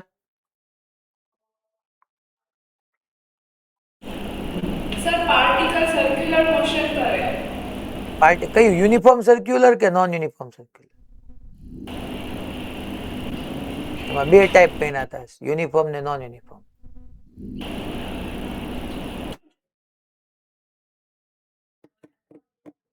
નક્કી કરવાનું બાકી છે. સર યુનિફોર્મ કરશે. યુનિફોર્મ શું કામ અહીંયા? કારણ કે ફોર્સ યુનિફોર્મ હોય અને તો એને જે વેલોસિટીનો ચેન્જ હોય ને એ યુનિફોર્મ થશે. ચેન્જ યુનિફોર્મ થશે કે વેલોસિટી યુનિફોર્મ રહેશે? સર વેલોસિટીનો ચેન્જ યુનિફોર્મ થશે, એક્સેલરેશન યુનિફોર્મ રહેશે. વેલોસિટીનો ચેન્જ યુનિફોર્મ એટલે તમે શેમાં ચેન્જ કરાવશો, મેગ્નિટ્યુડમાં કે ડાયરેક્શનમાં બેન? ડાયરેક્શનમાં. Yes, very good. જ્યારે ફોર્સ વેલોસિટીને પરપેન્ડિક્યુલર હોય ને ત્યારે મેં તમને કીધું હતું કે જ્યારે બી ફોર્સ વેલોસિટીને પરપેન્ડિક્યુલર હશે ત્યારે પાર્ટિકલને વેલોસિટીની ડાયરેક્શન જ ચેન્જ થશે. યુસીએમ યાદ કરો, યુનિફોર્મ સર્ક્યુલર મોશન. આપણે એવું ભણ્યા હતા. માની લો ચાર્જ પાર્ટિકલ અહીંયા હોય તો એની વેલોસિટી અહીંયા, ચાર્જ પાર્ટિકલ અહીંયા આવે તો વેલોસિટી અહીંયા, ચાર્જ પાર્ટિકલ અહીંયા તો વેલોસિટી અહીંયા, ચાર્જ પાર્ટિકલ અહીંયા તો વેલોસિટી અહીંયા. યાદ કરો, અહીંયા વેલોસિટી અહીંયા અપવર્ડ છે, ટૂંકમાં અહીંયા પોઝિટિવ વાયમાં, અહીંયા નેગેટિવ એક્સમાં, અહીંયા નેગેટિવ વાયમાં, અહીંયા પોઝિટિવ એક્સમાં. વેલોસિટીની ડાયરેક્શન ચેન્જ થાય. Yes, that means velocity change થઈ. વેલોસિટી ચેન્જ થઈ ધેટ મીન્સ એક્સિલરેશન. એક્સિલરેશન આવ્યું ધેટ મીન્સ ફોર્સ. પણ જ્યારે વેલોસિટીની ડાયરેક્શન જ ચેન્જ થતું હોય ને ત્યારે ફોર્સ હંમેશા વેલોસિટીને પરપેન્ડિક્યુલર હોય, જેને આપણે સેન્ટ્રીપિટલ ફોર્સ કહેતા હતા. યાદ કરો ભાઈ, જેને આપણે સેન્ટ્રીપિટલ ફોર્સ કહેતા હતા. બહુ ઘણી બધી વખત મેં તમને કીધું હતું કે જ્યારે વેલોસિટી એન્ડ ફોર્સ, ફોર્સ કહો કે એક્સેલરેશન કહો, બે સેમ જ થયું યાર, બેની ડાયરેક્શન તો સેમ જ હોય. તો વેલોસિટી અને એક્સેલરેશન કે ફોર્સ સેમ ડાયરેક્શનમાં હોય તો વેલોસિટીના મેગ્નિટ્યુડમાં વધારો થાય. જ્યારે વેલોસિટી અને ફોર્સ કે એક્સેલરેશન ઓપોઝિટ ડાયરેક્શનમાં હોય ત્યારે વેલોસિટીના મેગ્નિટ્યુડમાં ઘટાડો થાય. અને જ્યારે વેલોસિટી અને ફોર્સ એકબીજાને પરપેન્ડિક્યુલર હોય ત્યારે વેલોસિટીની only and only direction change થાય.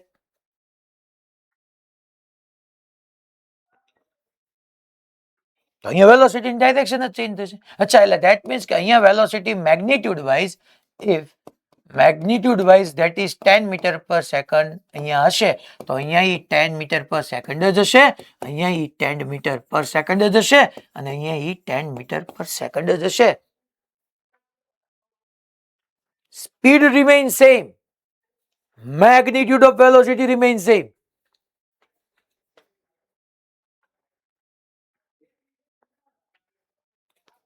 That means કે અહીંયા આપણી પાસે સેન્ટ્રીપિટલ એક્સેલરેશન આવી જતું હતું, જેની ફોર્મ્યુલા યાદ કરો, v સ્ક્વેર બાય r, યા v is equal to r omega મૂકી દો તો r ઓમેગા સ્ક્વેર થઈ જતું, એક સેન્ટ્રીપિટલ એક્સેલરેશન આવતું.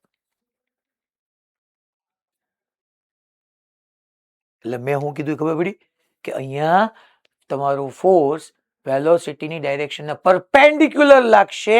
હલો હલો હલો, તો હું કવિ અનમ્યુટ કરે, હું કવિ અનમ્યુટ કરે. કોન્સેપ્ટ મારે તમારી પાસેથી કઢાવવો છે, આનો જવાબ તમારે આપવાનો છે.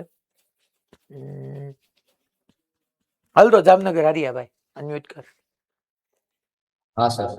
અહીંયા બેટા એટલું તો સમજો કે મેગ્નેટિક ફોર્સ વેલોસિટીને પરપેન્ડિક્યુલર છે તો વેલોસિટીમાં શું ચેન્જ થશે, ડાયરેક્શનમાં કે મેગ્નિટ્યુડમાં?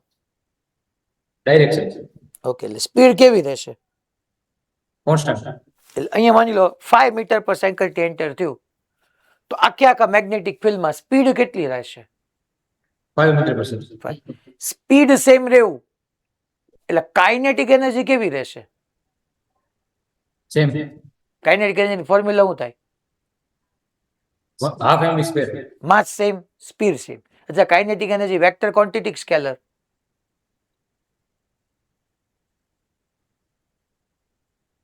એનર્જી છે.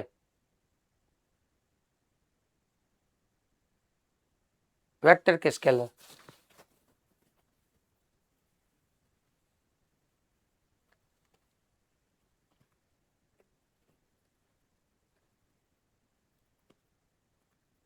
ત્યારે એનર્જી છે પેલું ચેપ્ટર,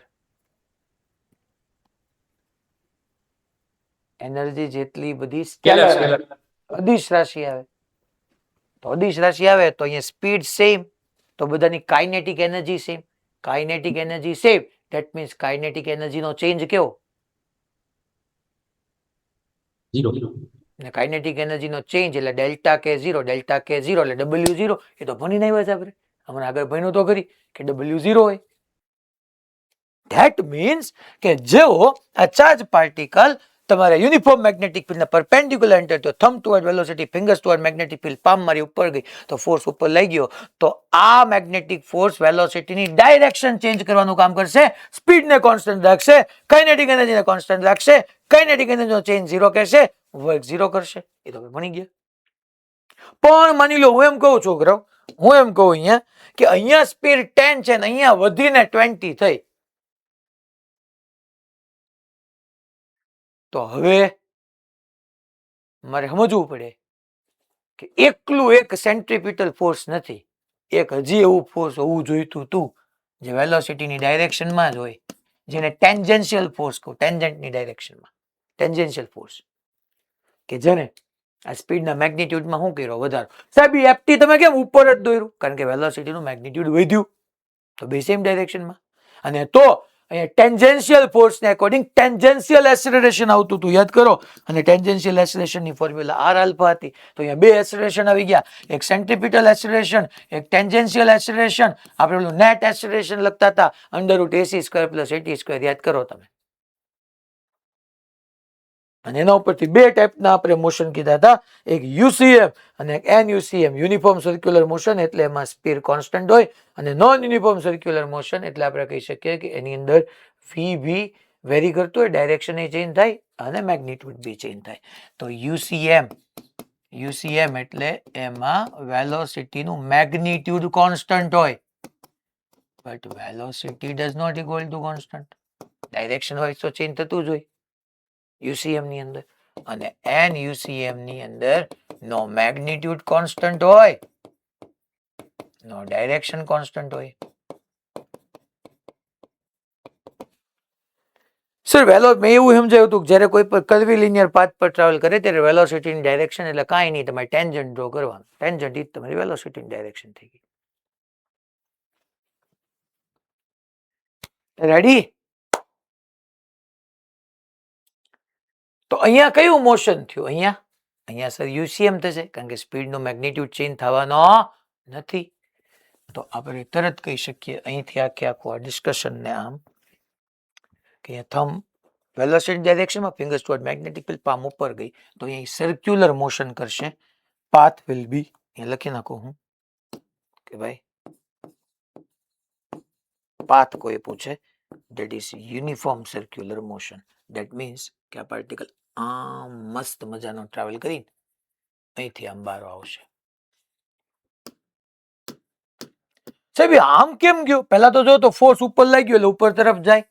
હા સર, અને અહીંથી આમ બહાર આવી જશે. જો ચાલો બધી જગ્યાએ ચેક કરી. માની લો આ તમારો પાર્ટિકલ હતો, અહીંયા ક્યાંક હશે, માની લો અહીંયા ક્યાંક હશે.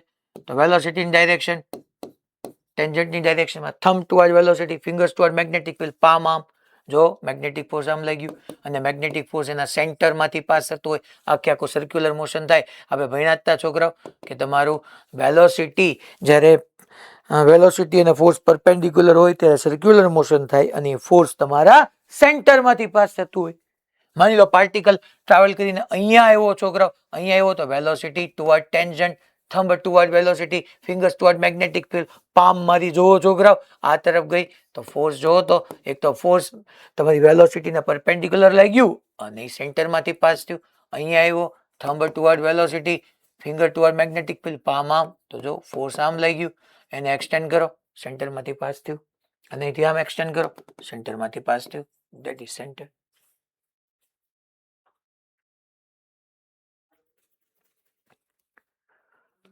એટલે ખબર પડી ભાઈ બધાને? આવી રીતના સર્ક્યુલર પાથ પર શું કામ ગયો? તો આના ઉપરથી બીજા નંબરના કેસમાં યાદ રાખવાનું કે જ્યારે બી ચાર્જ પાર્ટિકલ યુનિફોર્મ વેલોસિટી સાથે મેગ્નેટિક ફિલ્ડને પરપેન્ડિક્યુલર એન્ટર થાય તો પાથ યુનિફોર્મ સર્ક્યુલર મોશન હોય. જો તમારા એક્સટર્નલ મેગ્નેટિક ફિલ્ડના પેરેલલ યા એન્ટી પેરેલલ, આગળના કેસમાં આ માની લો ક્યુ રાઇટવર્ડ જવાને બદલે લેફ્ટવર્ડ જતો તોય ફોર્સ 0 જ થાત, કે તો QV B sin પાઈ થાત. માની લો આ ચાર્જ પાર્ટિકલ આમ જાત તોય તે ફોર્સ તો 0 જ આવે જ ને છોકરા. તો જો તમારો charge particle uniform magnetic field ને પેરેલલ કે એન્ટી પેરેલલ થાય તો મેગ્નેટિક ફોર્સ 0. જો 90 ડિગ્રી એન્ટર થાય તો છોકરાઓ પાથ કેવો આવશે? યુસીએમ ફોર્સ લાગશે. ઓલામાં પાથ સ્ટ્રેટ લાઈન થઈ જશે, આમાં પાથ યુનિફોર્મ સર્ક્યુલર મોશન થઈ જશે. અને જો મેગ્નેટિક ફોર્સ, આ બધા મેગ્નેટિક ફોર્સ હતા, ટુવર્ડ સેન્ટર ગયા. તો પાથ છોકરાઓ યુનિફોર્મ સર્ક્યુલર મોશન આવશે. એટલે એના ઉપરથી હું તમને કહી દઉં કે that means here speed remain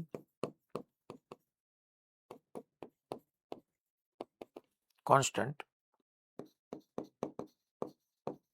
direction of velocity continuously change.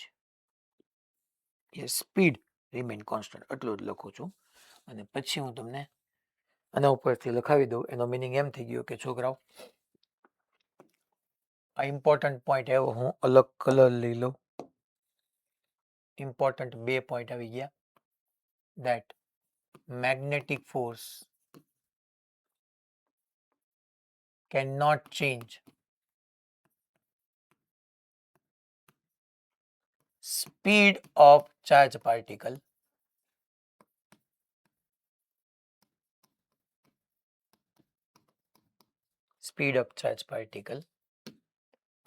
but magnetic force can change only direction of velocity.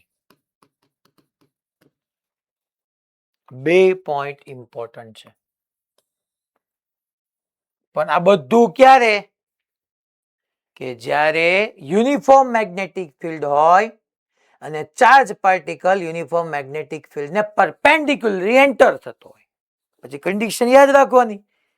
કારણ કે હમણાં હું કરીશ, પહેલા 0 પાઈ 90 લીધું, હવે હું એને મેગ્નેટિક ફિલ્ડ સાથે થીટા એંગલે, કે જે થીટાની વેલ્યુ 0, 90, 180 સિવાયની હોય ત્યારે એન્ટર કરીશ.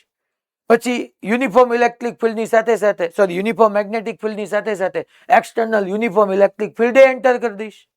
એમાં બધા અલગ અલગ એંગલે મોકલીશ. તો આ જે કાંઈ અત્યારે ભણાવી રહ્યો છું એ theta is equal to 90 degree માટે છે. કન્ડિશન યાદ રાખતી જવાની છે કે આ બધું 90 ડિગ્રી માટે છે. તો સ્પીડ રિમેન કોન્સ્ટન્ટ. ચાલો, તો અહીંયા છોકરો આ આવું ઇન્ડિકેટ કરે છે પાછું કે speed remain constant. That indicate that કે છોકરાઓ speed constant, that means kinetic energy K is equal to half mv square, speed constant, mass constant, આ તો constant જ છે. that means kinetic energy તમારી constant થાય, અને kinetic energy constant થાય, we know that W work done is equal to delta K, that means final kinetic energy minus initial kinetic energy. અને kinetic energy constant, I constant, તો એનો change 0. તો છોકરાઓ work done by magnetic field પાછું 0 થઈ ગયું. That means KF K is equal to constant, kinetic energy constant છોકરાઓ. અને કાઇનેટિક એનર્જી કોન્સ્ટન્ટ એનો મિનિંગ થઈ ગયો કે વર્ક કેવું થવાનું છે? 0. પાછો પ્રૂવ કરી દીધું મેં તમને બીજી રીતે. અચ્છા, ફોર્સ તો લાગે છે કે નથી લાગતું? હા, લાગે જ છે. પણ અહીંયા તમારું ફોર્સ વેલોસિટીની ડાયરેક્શનને ચેન્જ કરે છે, મેગ્નિટ્યુડને નહીં. અચ્છા, ફોર્સ ક્યાં લાગે? સર્ક્યુલર મોશન થાય એટલે છોકરાઓ સેન્ટર તરફ ફોર્સ જોઈએ. That is your centripetal force. And centripetal force must be provided by some another force. ક્યારેક યાદ કરો, સેન્ટ્રીપિટલ ફોર્સ આપણે ફ્રિક્શનમાં ભણ્યા હતા, ઓલું મ્યુએન સ્ટેટિક ફ્રિક્શન પ્રોવાઈડ કરતું હતું. ક્યારેક સેન્ટ્રીપિટલ ફોર્સ ગ્રેવિટેશન ચેપ્ટરમાં ભણ્યા હતા, ગ્રેવિટેશનલ ફોર્સ પ્રોવાઈડ કરતું હતું. ક્યારેક સેન્ટ્રીપિટલ ફોર્સ આપણે ફર્સ્ટ ચેપ્ટરમાં ભણ્યા ઇલેક્ટ્રિક ફોર્સ પ્રોવાઈડ કરતું હતું. અહીંયા ટૂંકમાં આમ સર્ક્યુલર મોશન માટેનું સેન્ટ્રીપિટલ ફોર્સ, જે સેન્ટર તરફનો ફોર્સ છે, એ મેગ્નેટિક ફોર્સ પ્રોવાઈડ કરે છે. તો હું લખી શકું ને, that is centripetal force, that is mv²/r. Here m is the mass of charge and r that is the radius of circle. R that is the radius of circle. M that is mass of charge, v that is speed of charge, and r that is the radius of charge mv square by r is equal to લખી નાખું qvb. એક છોકરો v cancel થઈ ગયું અને અહીંથી તમે r ને સબ્જેક્ટ કરો, r ને સબ્જેક્ટ કરો તો ફોર્મ્યુલા નામ ન લખાય, r is equal to mv by qb. mv by qb. અચ્છા mv એટલે મોમેન્ટમ માસ ઇન્ટુ વેલોસિટી, તો આને આમ ન લખાય, that is p by qb. that is p by qb. અચ્છા મોમેન્ટમ એટલે કાઇનેટિક એનર્જીના ટર્મની અંદર ન લખાય, under 2m k. Kinetic energy એટલે આપણે નહોતા ભણી ગયા p square by 2m. Momentum ને તમે સબ્જેક્ટ કરો અંડર 2m k. અચ્છા અપોન qb લખવાનું થઈ ગયું છે. અચ્છા કાઇનેટિક એનર્જી એટલે મેં તમને સેકન્ડ ચેપ્ટરમાં ભણાવ્યું હતું કે કાઇનેટિક એનર્જી એટલે આપણે ચાર્જ ઇન્ટુ પોટેન્શિયલ ડિફરન્સ એ લખી શકીએ. Here V, that is the potential difference PD. આ બધા ફોર્મ્યુલા વેલિડ છે. આ યાદ રાખી લ્યો એટલે તમે જંગ જીતી ગયા એમ સમજી લેવાનું. આ યાદ રાખી લ્યો, MB by QB એક યાદ રાખો તોય કાફી છે, તોય ઘણો બધો બેનિફિટ થઈ જશે.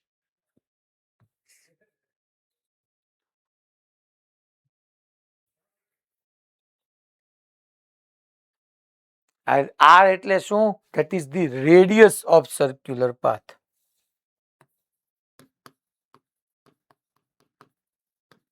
Radius of circular path.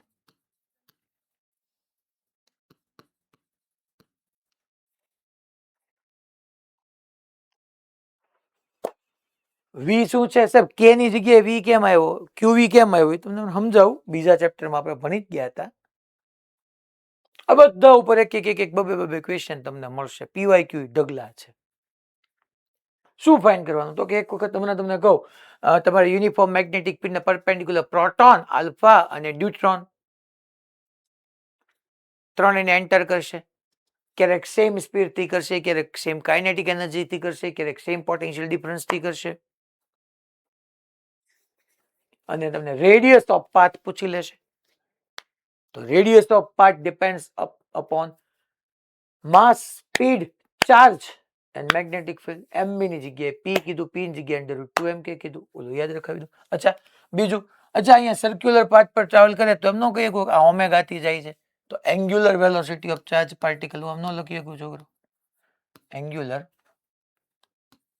Speed yeah charge, angular velocity, angular speed of charge. હવે નો લખીએ v is equal to r omega, તો omega is equal to v by r નો થાય છોકરો, અને r ની વેલ્યુ પુટ કરી દો, r that is mv by qb. v cancel, તો એંગ્યુલર ઓમેગા આવી ગયું તમારી પાસે qb by m. આ યાદ રાખી લ્યો તો વધારે સારું, એમાં કઈ વાંધો નથી. એક આ તો યાદ રાખવાનું જ, આ રિમેમ્બર, આ યાદ રાખી લ્યો. બાકી તો નો યાદ હોય તો omega is equal to v by r કરતા ક્યાં નથી આવડતું આપણને. અચ્છા ઓમેગા મળી જાય તો ટાઈમ પીરિયડ, કારણ કે સર્ક્યુલર પાથ પર ટ્રાવેલ કરે છે, તો time period t is equal to 2 pi by omega. Omega ની જગ્યાએ શું મૂકવાનું આવશે છોકરાઓ? qb by m. તો આ યાદ રાખી લ્યો. યાદ ન રાખો તોય હાલશે, 2 પાઈ બાય ઓમેગા તો યાદ જ હોય, ઓમેગા ની જગ્યાએ qb બાય m થઈ જાય. અને ટાઈમ પીરિયડ એટલે 1 અપોન ફ્રીક્વન્સી, તો f is equal two 1 upon capital T લખાય, અને આને qb અપોન 2 પાઈ mb કહેવાય. ટૂંકમાં આવું તો પછી બધું યાર ઠીક છે, હવે તમારે યાદ રાખવાનું.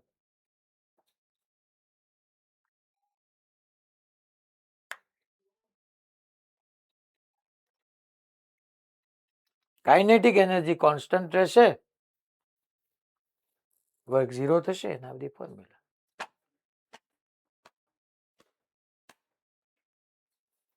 ટૂંકમાં હું એક ક્વેશ્ચન કરું છું, ચાલો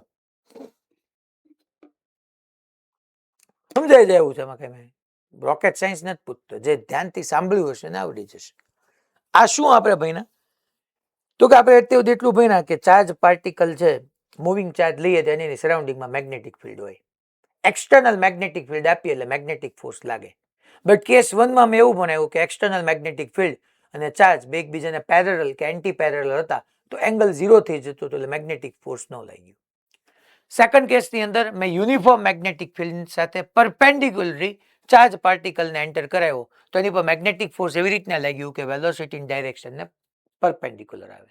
તો અહીંયા પાછ તમને યુનિફોર્મ સર્ક્યુલર મોશન મળ્યું. માની લો હવે આ જ કેસની અંદર એટલા જ ચાર્જને, ચાર્જ ક્યુ છે, માસ એમ જ, અહીંયા મેં v વેલોસિટીથી થ્રો કર્યો ને એની બદલે હું 10 ટાઈમ્સ v ટૂંકમાં સ્પીડ જે હશે એની કરતા 10 ગણી વધારે સ્પીડથી પ્રોજેક્ટ કરાવું તો એની રેડિયસ કેટલી થાય અને એનો ટાઈમ પીરિયડમાં શું ચેન્જ આવે. અત્યારે આ ચાર્જ પાર્ટિકલને મેં 10 મીટર પર સેકન્ડથી ટ્રાવેલ કર્યો, સ્પીડ ધારી કોઈ v ઇઝ ઇક્વલ ટુ 10 છે.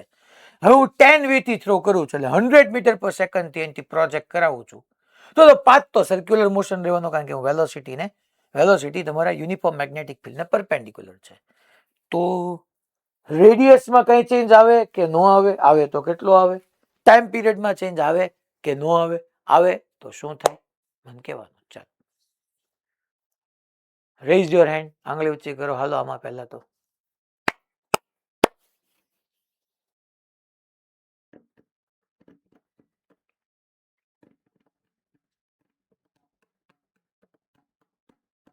હા પોરબંદર रेडियस में चेंज था કેટલો થશે? 10 टाइम्स કેમ? r is equal to m divided by q formula છે તો b speed 10 times speed 10 times થઈ ગઈ એટલે રેડિયસ 10 ટાઈમ્સ થઈ જશે. પછી ટાઈમ પીરિયડ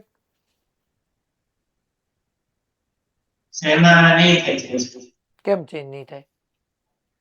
કારણ કે m કોન્સ્ટન્ટ છે q એ કોન્સ્ટન્ટ b એ constant yes b very good. કે નથી આવતું. ટાઈમ પીરિયડના ફોર્મ્યુલામાં કઈ સ્પીડ આવતું જ નથી. હવે ત્યાં ઘણાને એક આવું આમ કોન્ટ્રાવર્શિયલ લાગે કે હે સાહેબ તમે એમ કીધું કે આવી રીતનું ઇનવર્ડ યુનિફોર્મ મેગ્નેટિક ફિલ્ડ હતું એમાં ચાર્જ પાર્ટિકલ અહીંથી 10 v જેટલી સ્પીડથી એન્ટર થયો. માની લો આ ચાર્જ પાર્ટિકલ v સ્પીડથી એન્ટર થતો હતો તો એ આવી રીતના ટ્રાવેલ કરતો હતો. હવે એ જ ચાર્જ પાર્ટિકલ 10 v થી ટ્રાવેલ કર્યું તો એને આમ ટ્રાવેલ કર્યું, એની રેડિયસ વધી ગઈ, એની રેડિયસ 10 ટાઈમ્સ થઈ ગઈ.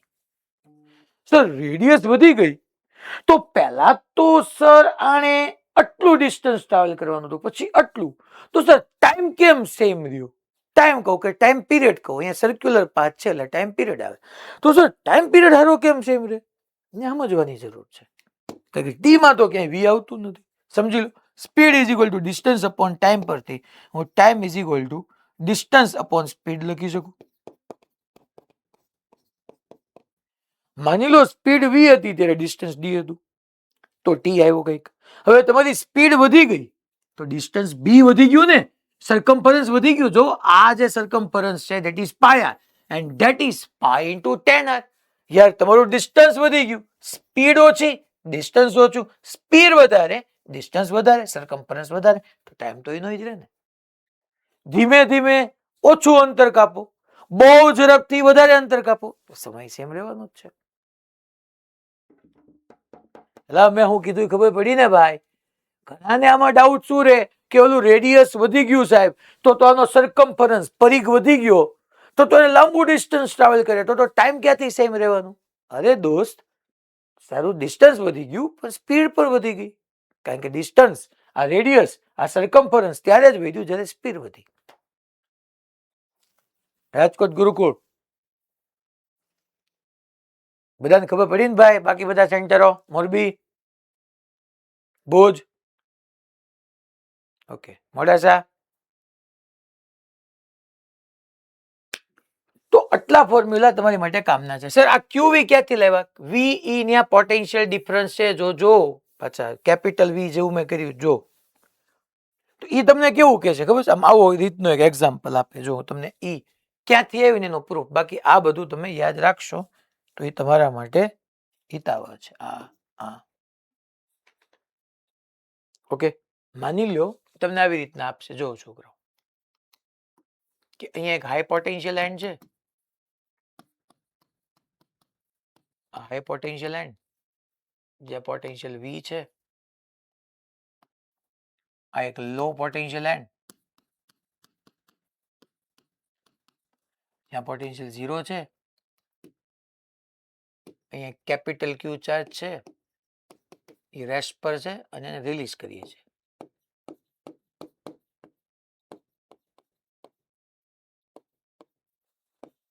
we release charge Q. તો છોકરાઓ ઇલેક્ટ્રિક ફિલ્ડ આ ડાયરેક્શનમાં હશે, આપણને સમજાઈ જાય. સર ઈ ડાયરેક્શનમાં ઇલેક્ટ્રિક ફિલ્ડ કઈ રીતે હશે? In the direction of electric field potential decrease થતું જાય, આપણે ભણ્યા હતા. અથવા electric field high potential two લો પોટેન્શિયલ હોય, તો જેવું ચાર્જને રિલીઝ કરીશ એવું તમારા આના ઉપર ફોર્સ નહીં લાગે, QE જેટલું ફોર્સ. અચ્છા, બંને વચ્ચેનું ડિસ્ટન્સ D કીધું તો વર્કની ફોર્મ્યુલા નો લખી શકું. W ઇઝ ઇક્વલ ટુ એક ડેલ્ટા K થાય F ડોટ D, ફોર્સ તરીકે QE અને ડિસ્પ્લેસમેન્ટ D.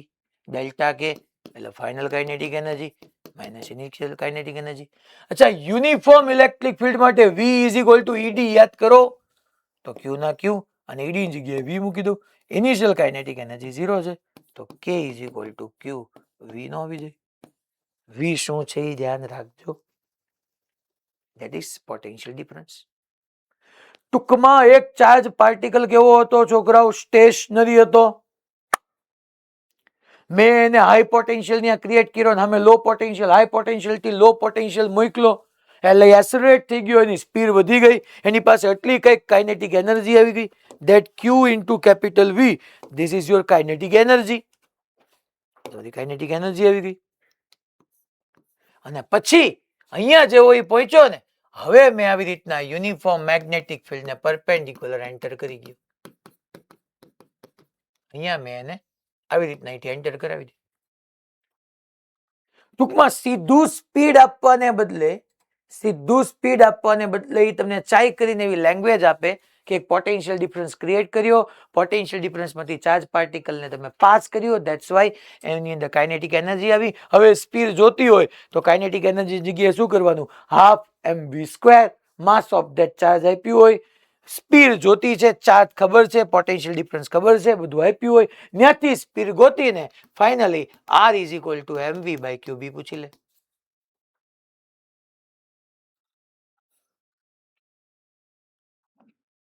અલા ખબર પડી ભાઈ બધાને? આની આગળના ક્વેશ્ચનમાં મેં તમને સીધે સીધું કીધું હતું કે V સ્પીડ થી મેં યુનિફોર્મ મેગ્નેટિક ફિલ્ડને પરપેન્ડિક્યુલર એન્ટર કર્યો છે. અહીંયા સીધી સ્પીડ નો આપતા સ્પીડ તમારે આવી રીતના ફાઇન્ડ કરવી પડે કે જ્યાં K ની જગ્યાએ હું લખી નાખું half small mv² is equal to Q capital V. અહીંથી સ્પીડ ફાઇન્ડ કરવાની.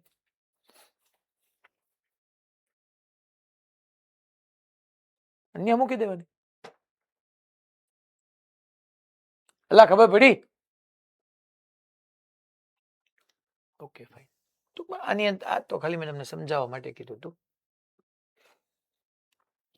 હવે આવા ઘણા બધા ક્વેશ્ચન છે કે પહેલા છે ને તમે એક યાદ રાખી લો, પછી હું તમને એક સ્ટાન્ડર્ડ ક્વેશ્ચન કરી દઉં. પ્રોટોન છે ને, પ્રોટોન ટૂંકમાં એક પ્રોટોન, આલ્ફા પાર્ટિકલ અને ડ્યુટ્રોન. આની માટે તમને આ ત્રણેયને છે ને યુનિફોર્મ મેગ્નેટિક ફિલ્ડ ને પરપેન્ડિક્યુલર પ્રોજેક્ટ કરશે અને પછી રેડિયસ નો રેશિયો પૂછશે, ટાઈમ પીરિયડ નો પૂછશે, ફ્રીક્વન્સી નો પૂછશે, આવું બધું કરશે. એની માટે તમને આ યાદ હોવું જોઈએ. જનરલી ક્વેશ્ચનમાં આપે જ છે, પણ જો પ્રોટોન એટલે 1h1 લખાય, હાઇડ્રોજન એટમ થયું. માસ ઓફ પ્રોટોન 1 AMU થાય, તમને ખબર જ છે, એટોમિક માસ યુનિટ, જ્યાં 1.67 into 10⁻⁻27 kg. Charge of proton Q થાય 1.6 into 10⁻⁻19 કુલમ. એક પ્રોટોન આપશે, બીજો પાર્ટિકલ આલ્ફા પાર્ટિકલ આપશે. આલ્ફા પાર્ટિકલ એટલે ટૂંકમાં હિલિયમ ન્યુક્લિયસ થયું. Alpha particle means helium nucleus થયું. હિલિયમ ન્યુક્લિયસ થયું, હિલિયમ એટમ નહીં. ન્યુક્લિયસ એટલે એમાં પ્રોટોન ને ન્યુટ્રોનો જ હોય. ન્યુક્લિયસ એટલે એની અંદર પ્રોટોન ને ન્યુટ્રોનો જ હોય, ઇલેક્ટ્રોન ન હોય ન્યુક્લિયસમાં. એ તો ન્યુક્લિયસની સરાઉન્ડિંગમાં રિવોલ્વ કરતા હોય ઇલેક્ટ્રોન. તો આમાં જો તો માસ નંબર અહીંયા માથે 1 હતો, અહીંયા 4 આવી ગયું, તો આપણે ન લખી શકીએ કે આલ્ફા પાર્ટિકલનું માસ, આલ્ફાનું માસ પ્રોટોનના માસ કરતા 4 ટાઈમ્સ છે. અહીંયા આપણે ન લખીએ કે આલ્ફાનો ચાર્જ પ્રોટોનના ચાર્જ કરતા ટ્વાઇસ છે. આલ્ફાનો ચાર્જ પ્રોટોનના ચાર્જ કરતા ટ્વાઇસ છે. જો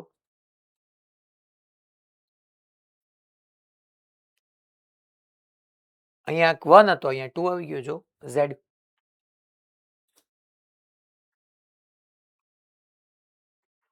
He4 એટલે આની અંદર શું હશે? તો કે ભાઈ alpha particle helium nucleus, 2 proton હોય 2 ન્યુટ્રોન હોય. ઇલેક્ટ્રોન હોય ને ન્યુક્લિયસમાં, ઇલેક્ટ્રોન મહીમાંથી લેવા જવું, તો પ્રોટોનનો ચાર્જ આવે એટલે 2q થઈ ગયું.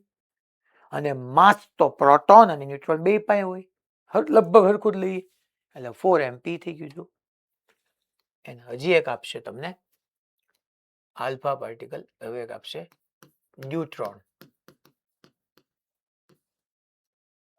જેને આપણે 1h2 થી શો કરશું. Neutron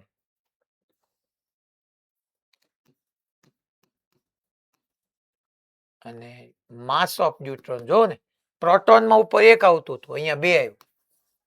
that is 2 times mass of proton. પ્રોટોનમાં ચાર્જ 1 હતો ને અહીંયા 1 છે, તો ન્યુટ્રોનનો ચાર્જ ઇઝ ઇક્વલ ટુ પ્રોટોનનો ચાર્જ, એમાં કઈ ફેર નહીં પડે, is equal to q.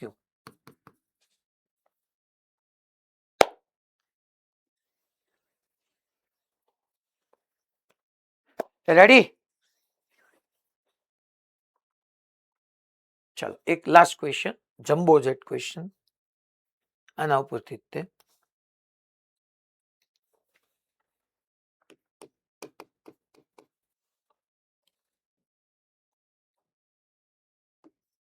find first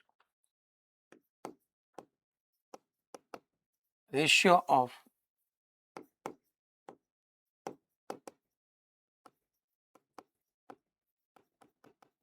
radius of, find ratio of radius for proton, alpha particle and neutron. Find ratio of radius for proton, alpha particle and neutron,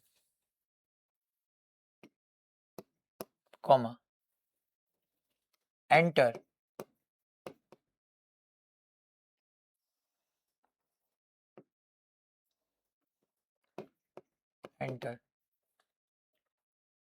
perpendicular to magnetic field, perpendicular to magnetic field A with same speed and B with same kinetic energy. Second, find time period, find ratio of time period,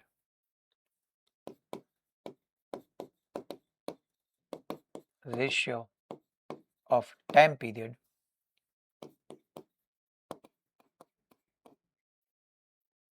for proton, alpha particle and neutron in all above case. આવી રીતના એક inward uniform magnetic field હતું.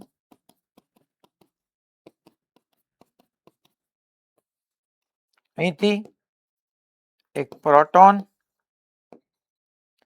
એક alpha particle ને એક neutron એકવાર same વેલોસિટીથી perpendicular enter થાય છે, એકવાર સેમ કાઇનેટિક એનર્જીથી એન્ટર થાય છે.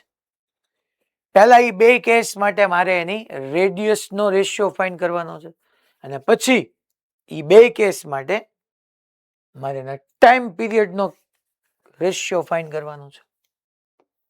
આવો કઈ ક્વેશ્ચન છે છોકરો. ચાલો પહેલામાં આપણે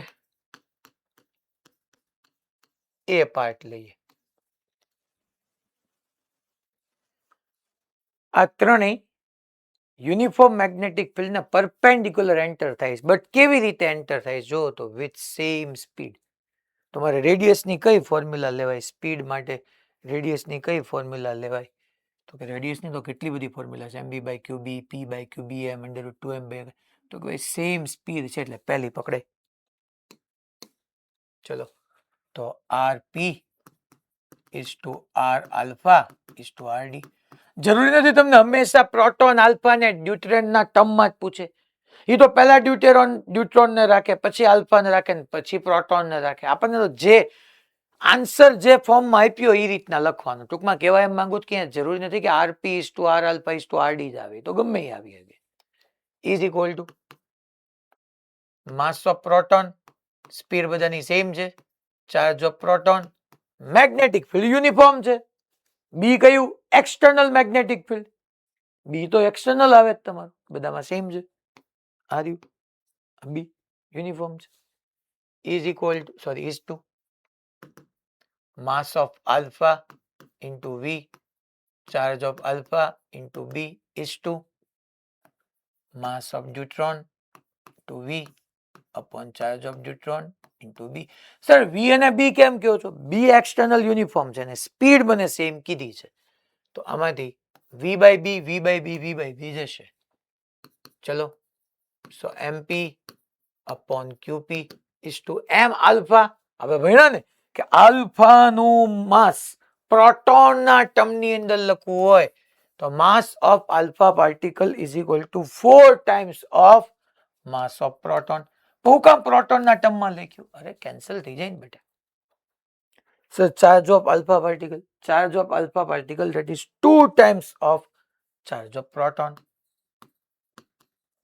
is to mass of deuteron, neutron, not deuteron, neutron. તો એનું 2 times mass of proton upon આ qp mpqp ગયા. તો 1:2:2 આવી ગયું છોકરો. That is rp is to r alpha is to rd. That is your first answer. આનો આમે ન લખી શકો અઢાર ટર્મ ની અંદર કે rp is less than r alpha is equal to rd. આમે લખીએ ગુણ આલ્ફા પાર્ટિકલ અને ન્યુટ્રોન ની રેડિયસ સેમ છે અને પ્રોટોન કરતા વધારે છે.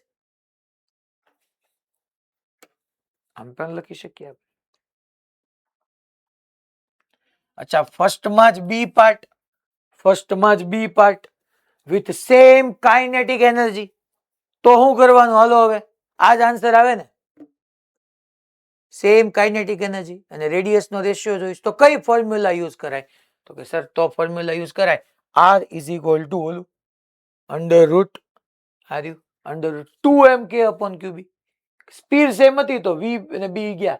આમાં 2 કોન્સ્ટન્ટ, સેમ કાઇનેટિક એનર્જી એટલે k કોન્સ્ટન્ટ, b કોન્સ્ટન્ટ. તો m અને q ઈ જ બે વેરિયેબલ આપણી પાસે અહીંયા રહ્યા. તો ચલો હું અહીંયા હેડિંગ આપી દઉં ભાઈ. Again rp is to r alpha is to rd is equal to under root of 2 mass of proton, kinetic energy same છે, charge of proton into magnetic field is to under root 2 mass of alpha, kinetic energy બધાની same છે એટલે k alpha નહીં કહેવાનું. charge of alpha આવે, external magnetic field બધા માટે same છે, 2 mass of neutron k upon qd into b. ચલો તો k2b ગયા. તો અહીંયા under root of mp upon qb. હવે ભણી ગયા. માસ ઓફ આલ્ફા ની જગ્યાએ લખી નાખું 4 times of mass of proton અને ચાર્જ ઓફ આલ્ફા ની જગ્યાએ લખી નાખું 2 times charge of proton. It's a mass of deuteron, that is 2 times mass of proton upon Qp. Root MPQP, root MPQP, root MPQP ગયા તો અહીંયા બધું 1:4 નું રૂટ 2 ગયા, so 1:1 is to root 2.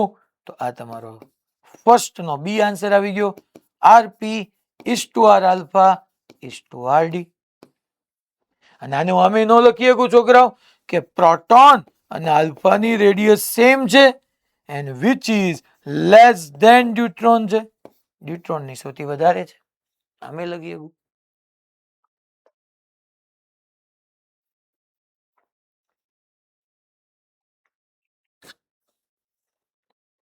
હવે મારે ટાઈમ પીરિયડ નો રેશિયો જોતો છે. બે આન્સર જુદા એવા ખબર પડી ને ભાઈ. ચાલ હવે આ ત્રણેય માટે એમ કહી દે કે આ ત્રણેયને સેમ પોટેન્શિયલ ડિફરન્સ થી એને પાસ કરાવવામાં આવે છે અને પછી મેગ્નેટિક ફિલ્ડ ને યુનિફોર્મ મેગ્નેટિક ફિલ્ડ ને પરપેન્ડિક્યુલર એન્ટર કરાવવામાં આવે છે તો એની રેડિયસ નો રેશિયો આપો, એવું બી પૂછી હતી. હજી મારો બીજો ક્વેશ્ચન તો બાકી જ છે, રેશિયો ઓફ ટાઈમ પીરિયડ. ચલો ભાઈ, તો second time period of proton is to, એમાં તે પાછો એક સેમ સ્પીડ હોય ત્યારે, કારણ કે કીધું જ ને ratio of time period for proton, alpha and deuteron in all above cases. All above cases એટલે આ બેયની વાત કરે છે. all above એટલે આ બે સેમ સ્પીડ. તો પહેલા આપણે સેમ સ્પીડ માટે લખીએ.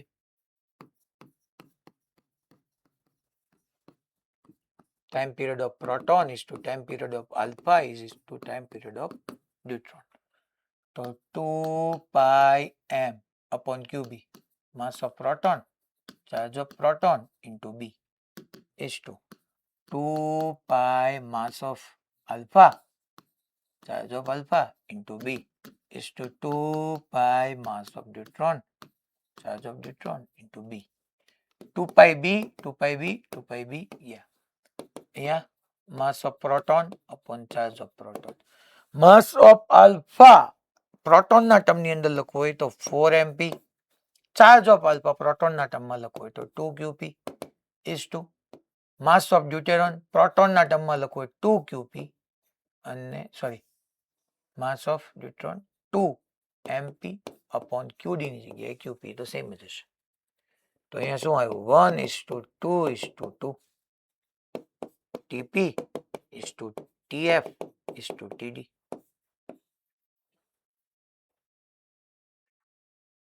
હલો, સેમ કાઇનેટિક એનર્જી હોત તો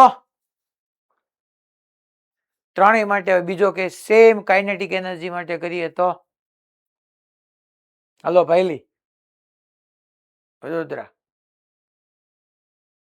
સેમ કાઇનેટિક એનર્જી થી પ્રોજેક્ટ કર્યા હોત તો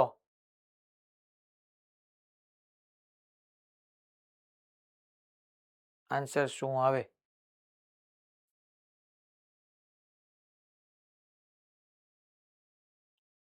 વડોદરા ભાઈલી, તમને કહું છું આન્સર આપવાનો છે.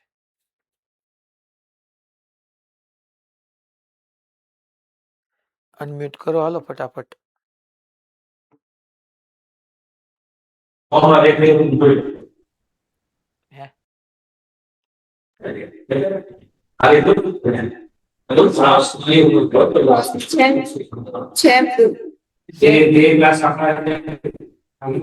One sem, two sem, root two.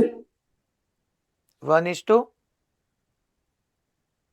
One sem, two sem, root two. 1:1:2. આગળ આવ્યું તું ઈ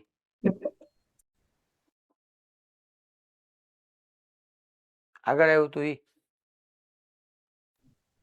One sem, two sem, root two. 1/√2 okay, same kinetic energy થી તો ઓકે. એટલે તમે કઈ ફોર્મ્યુલા યુઝ કરી બેન? ટાઈમ પીરિયડ ની જો તો આ ફોર્મ્યુલા યુઝ કરી,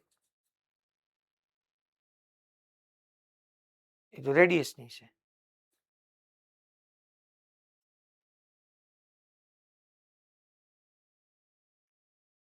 હાલો તો ભુજ ટાઈમ પીરિયડ અલગ આવશે. હે 1 જેમ રૂટ 2 નહીં આવે, અલગ આવશે. તો શું આવશે? ટાઈમ પીરિયડ નો formula 2 by m into q by qb છે. હમ આપણે v વડે મલ્ટીપ્લાય કરીને v વડે ડિવાઈડ કરી હમ ઉપર p આવી જશે, અર્થાત નીચે વેલોસિટી કપશે. હમ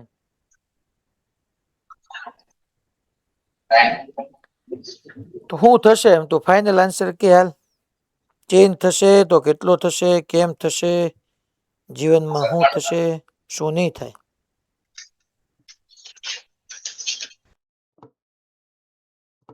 કંઈક કે હાલ, કંઈક કે પ્રકાશ પાડ.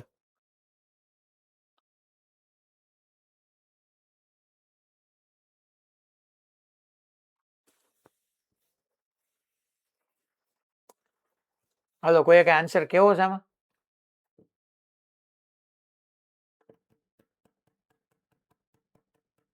હા Morbi, sir time period kinetic energy ઉપર ડિપેન્ડ જ નથી કરતો. આજે અમે રેશિયો મેળવી જાઉં છું. હા ભુજ વાળા, ઓ ભાઈ કઈ દુનિયાના ગ્રાહકો છો? ટાઈમ પીરિયડ ક્યાં કાઇનેટિક એનર્જી ઉપર ડિપેન્ડ કરે? તમે વી વડે મલ્ટીપ્લાય કરવા ગયા ને, આમાં ક્યાં વી હતો જ તે? રેડિયસ તમારી વી પર ડિપેન્ડ કરે, ન્યા આવે. આ તો સેમ જ આવે. તો સેમ કાઇનેટિક એનર્જી માટે હોય તો આ જ આવે. આ જ આન્સર છે.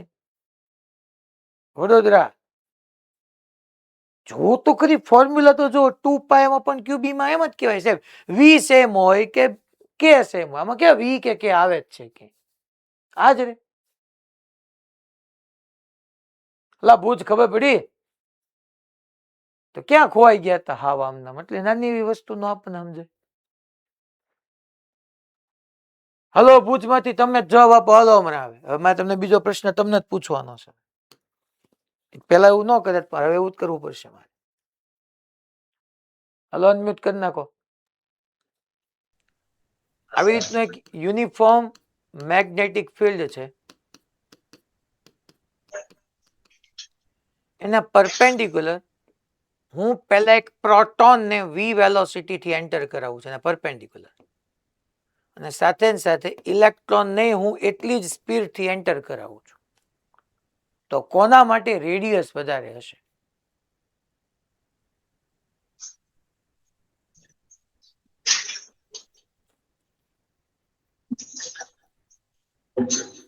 સર સેમ હશે. સેમ હશે.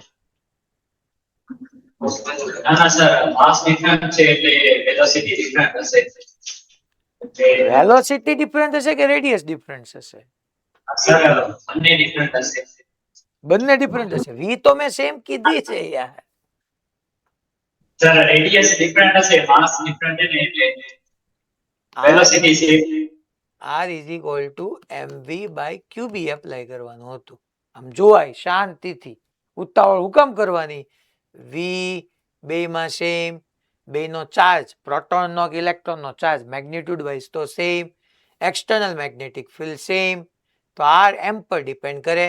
પ્રોટોન નું માસ વધારે હોય ઇલેક્ટ્રોન ના માસ કરતા, તો પ્રોટોન માટે રેડિયસ વધારે આવે ઇલેક્ટ્રોન કરતા. રેડિયસ ઓફ કર્વેચર કોની વધારે આવે?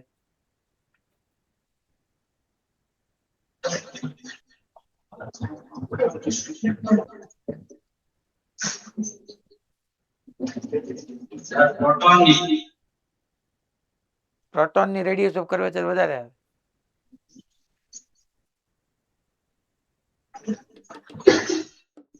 તમે હું ખાઈને બેઠા છે કઈ? આટલું ન ખબર પડે? રેડિયસ ને રેડિયસ ઓફ કર્વેચર બે એકબીજાની ઇન્વર્સલી પ્રોપોર્શનલ હોય. Radius and radius of curvature, એને સાંભળ્યું જ નહીં, એને બે એક જ લઈ ગયું. વક્રતા અને વક્રતા ત્રિજ્યા એકબીજાને વ્યસ્ત હોય. તો પ્રોટોનની રેડિયસ વધારે આવી, એનો મીનિંગ કે પ્રોટોન માટે રેડિયસ ઓફ કર્વેચર લેસ આવે, અને ઇલેક્ટ્રોનની રેડિયસ લેસ આવી, એનો મીનિંગ ઇલેક્ટ્રોન માટે રેડિયસ ઓફ કર્વેચર મોર આવે. એક જ જવાબ સાચા નો આપ્યા તમે. ઋત્વિકભાઈ, આ બધાને એમના યાજ્ઞિકભાઈ મારે કેવું પડશે પેલા. હા સર. અને હોમવર્કમાં છે ને આજે થોડુંક વધારે આપીએ આપણે ભુજવાળાને સ્પેશિયલી. સર આપેલું જ છે ઓલરેડી. આપેલું જ છે તમે શું હા આપ્યું? હા, આપણે સેટરડે જ આપ્યું હતું.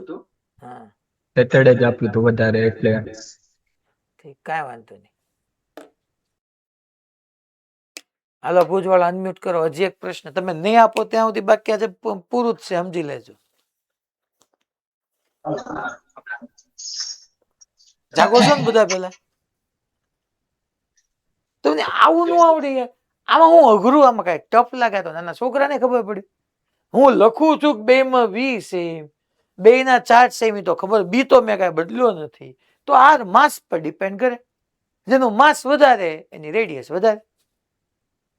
અત્યાર સુધી મૂળ શું છે, હું વી અને કે જ બદલતો હતો ને, એટલે એની ધૂનમાં આ લખજો. આ બધા ક્વેશ્ચન છે, radius and radius of curvature R inversely proportional to each અધર.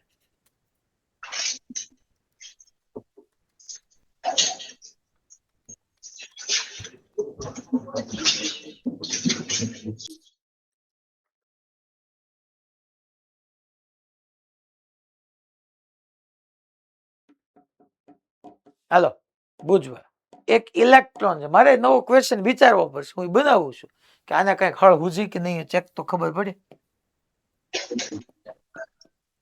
હાવ પણ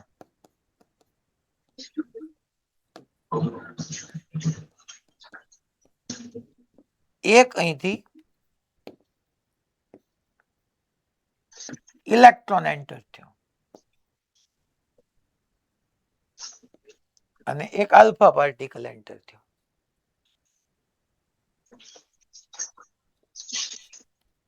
સેમ કાઇનેટિક એનર્જી. કોની રેડિયસ વધારે હશે?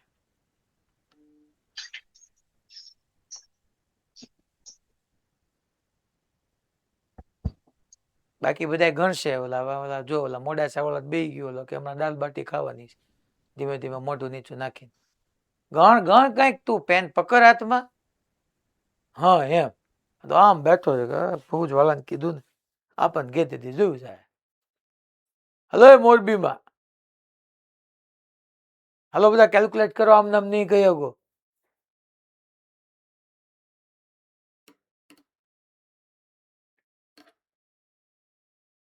ભુજ આન્સર નો આપે એટલે તમારો વારો છે પછી.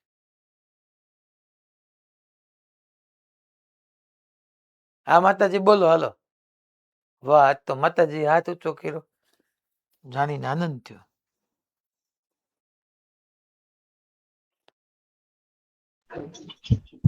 સર આલ્ફાની વધુ હશે. આલ્ફાની વધારે છે. ચાલો ચેક કરી. R is equal to under root 2mk by QB થશે. એટલે આલ્ફા માટે જોવા જઈએ તો અહીંયા એમ આલ્ફા આવશે, અહીંયા ક્યુ આલ્ફા આવશે. અચ્છા, અને ઇલેક્ટ્રોન માટે જોવા જઈએ તો under root of 2me k upon QE. બેનો રેશિયો લઈએ. ચાલો અહીંથી આમના, હું તો એમ જ કરું.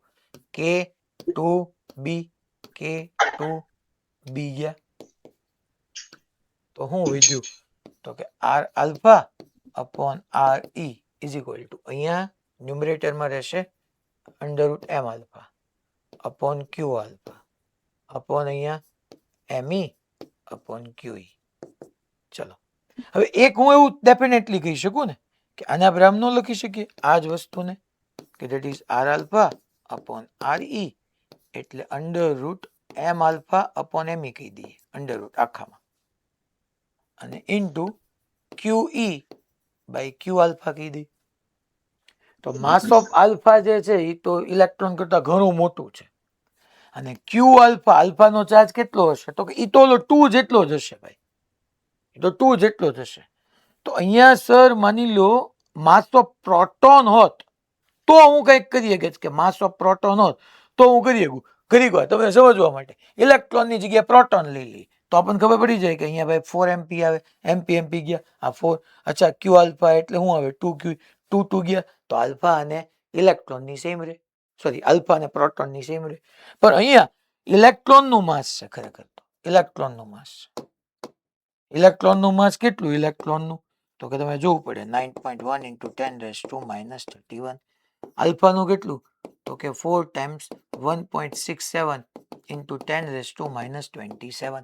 તમે વિચાર કરો કે છોકરાઓ આલ્ફાનું છે એ ઇલેક્ટ્રોન કરતા કેટલા ટાઈમ્સ છે? 1000 ટાઈમ્સ વધારે છે. 1000 નહીં, 10,000 ટાઈમ્સ. પ્રોટોનનું માસ ઇલેક્ટ્રોનના માસ કરતા 10,000 ટાઈમ્સ વધારે છે એવું કહી શકીએ ને આપણે. એનું તમે રૂટ લ્યો તો વધારે કોનું આવવાનું ભાઈ? આર આલ્ફા જ આવવાનું. R alpha is greater than R. અહીંયા તો ચાર્જમાં તો ડિવાઈડ બાય 2 ક્યુ આવશે. આનો ક્યુ થાય તો આનો 2 ક્યુ થાય, એમાં કઈ ફેર ન પડે. લા ખબર પડ્યા ભાઈ? હલો, હા મારા બેટા ભુજ વાળાએ મોડું કર્યું આજે હોટલે ચડાવી. આટલું ના ખબર પડે અહીંયા. સિમ્પલ ક્વેશ્ચન હતો, આ તમે ઘરનો બનાવ્યો પછી કે બે માં પ્રોટોન ઇલેક્ટ્રોનમાં કોનું માસ વધારે?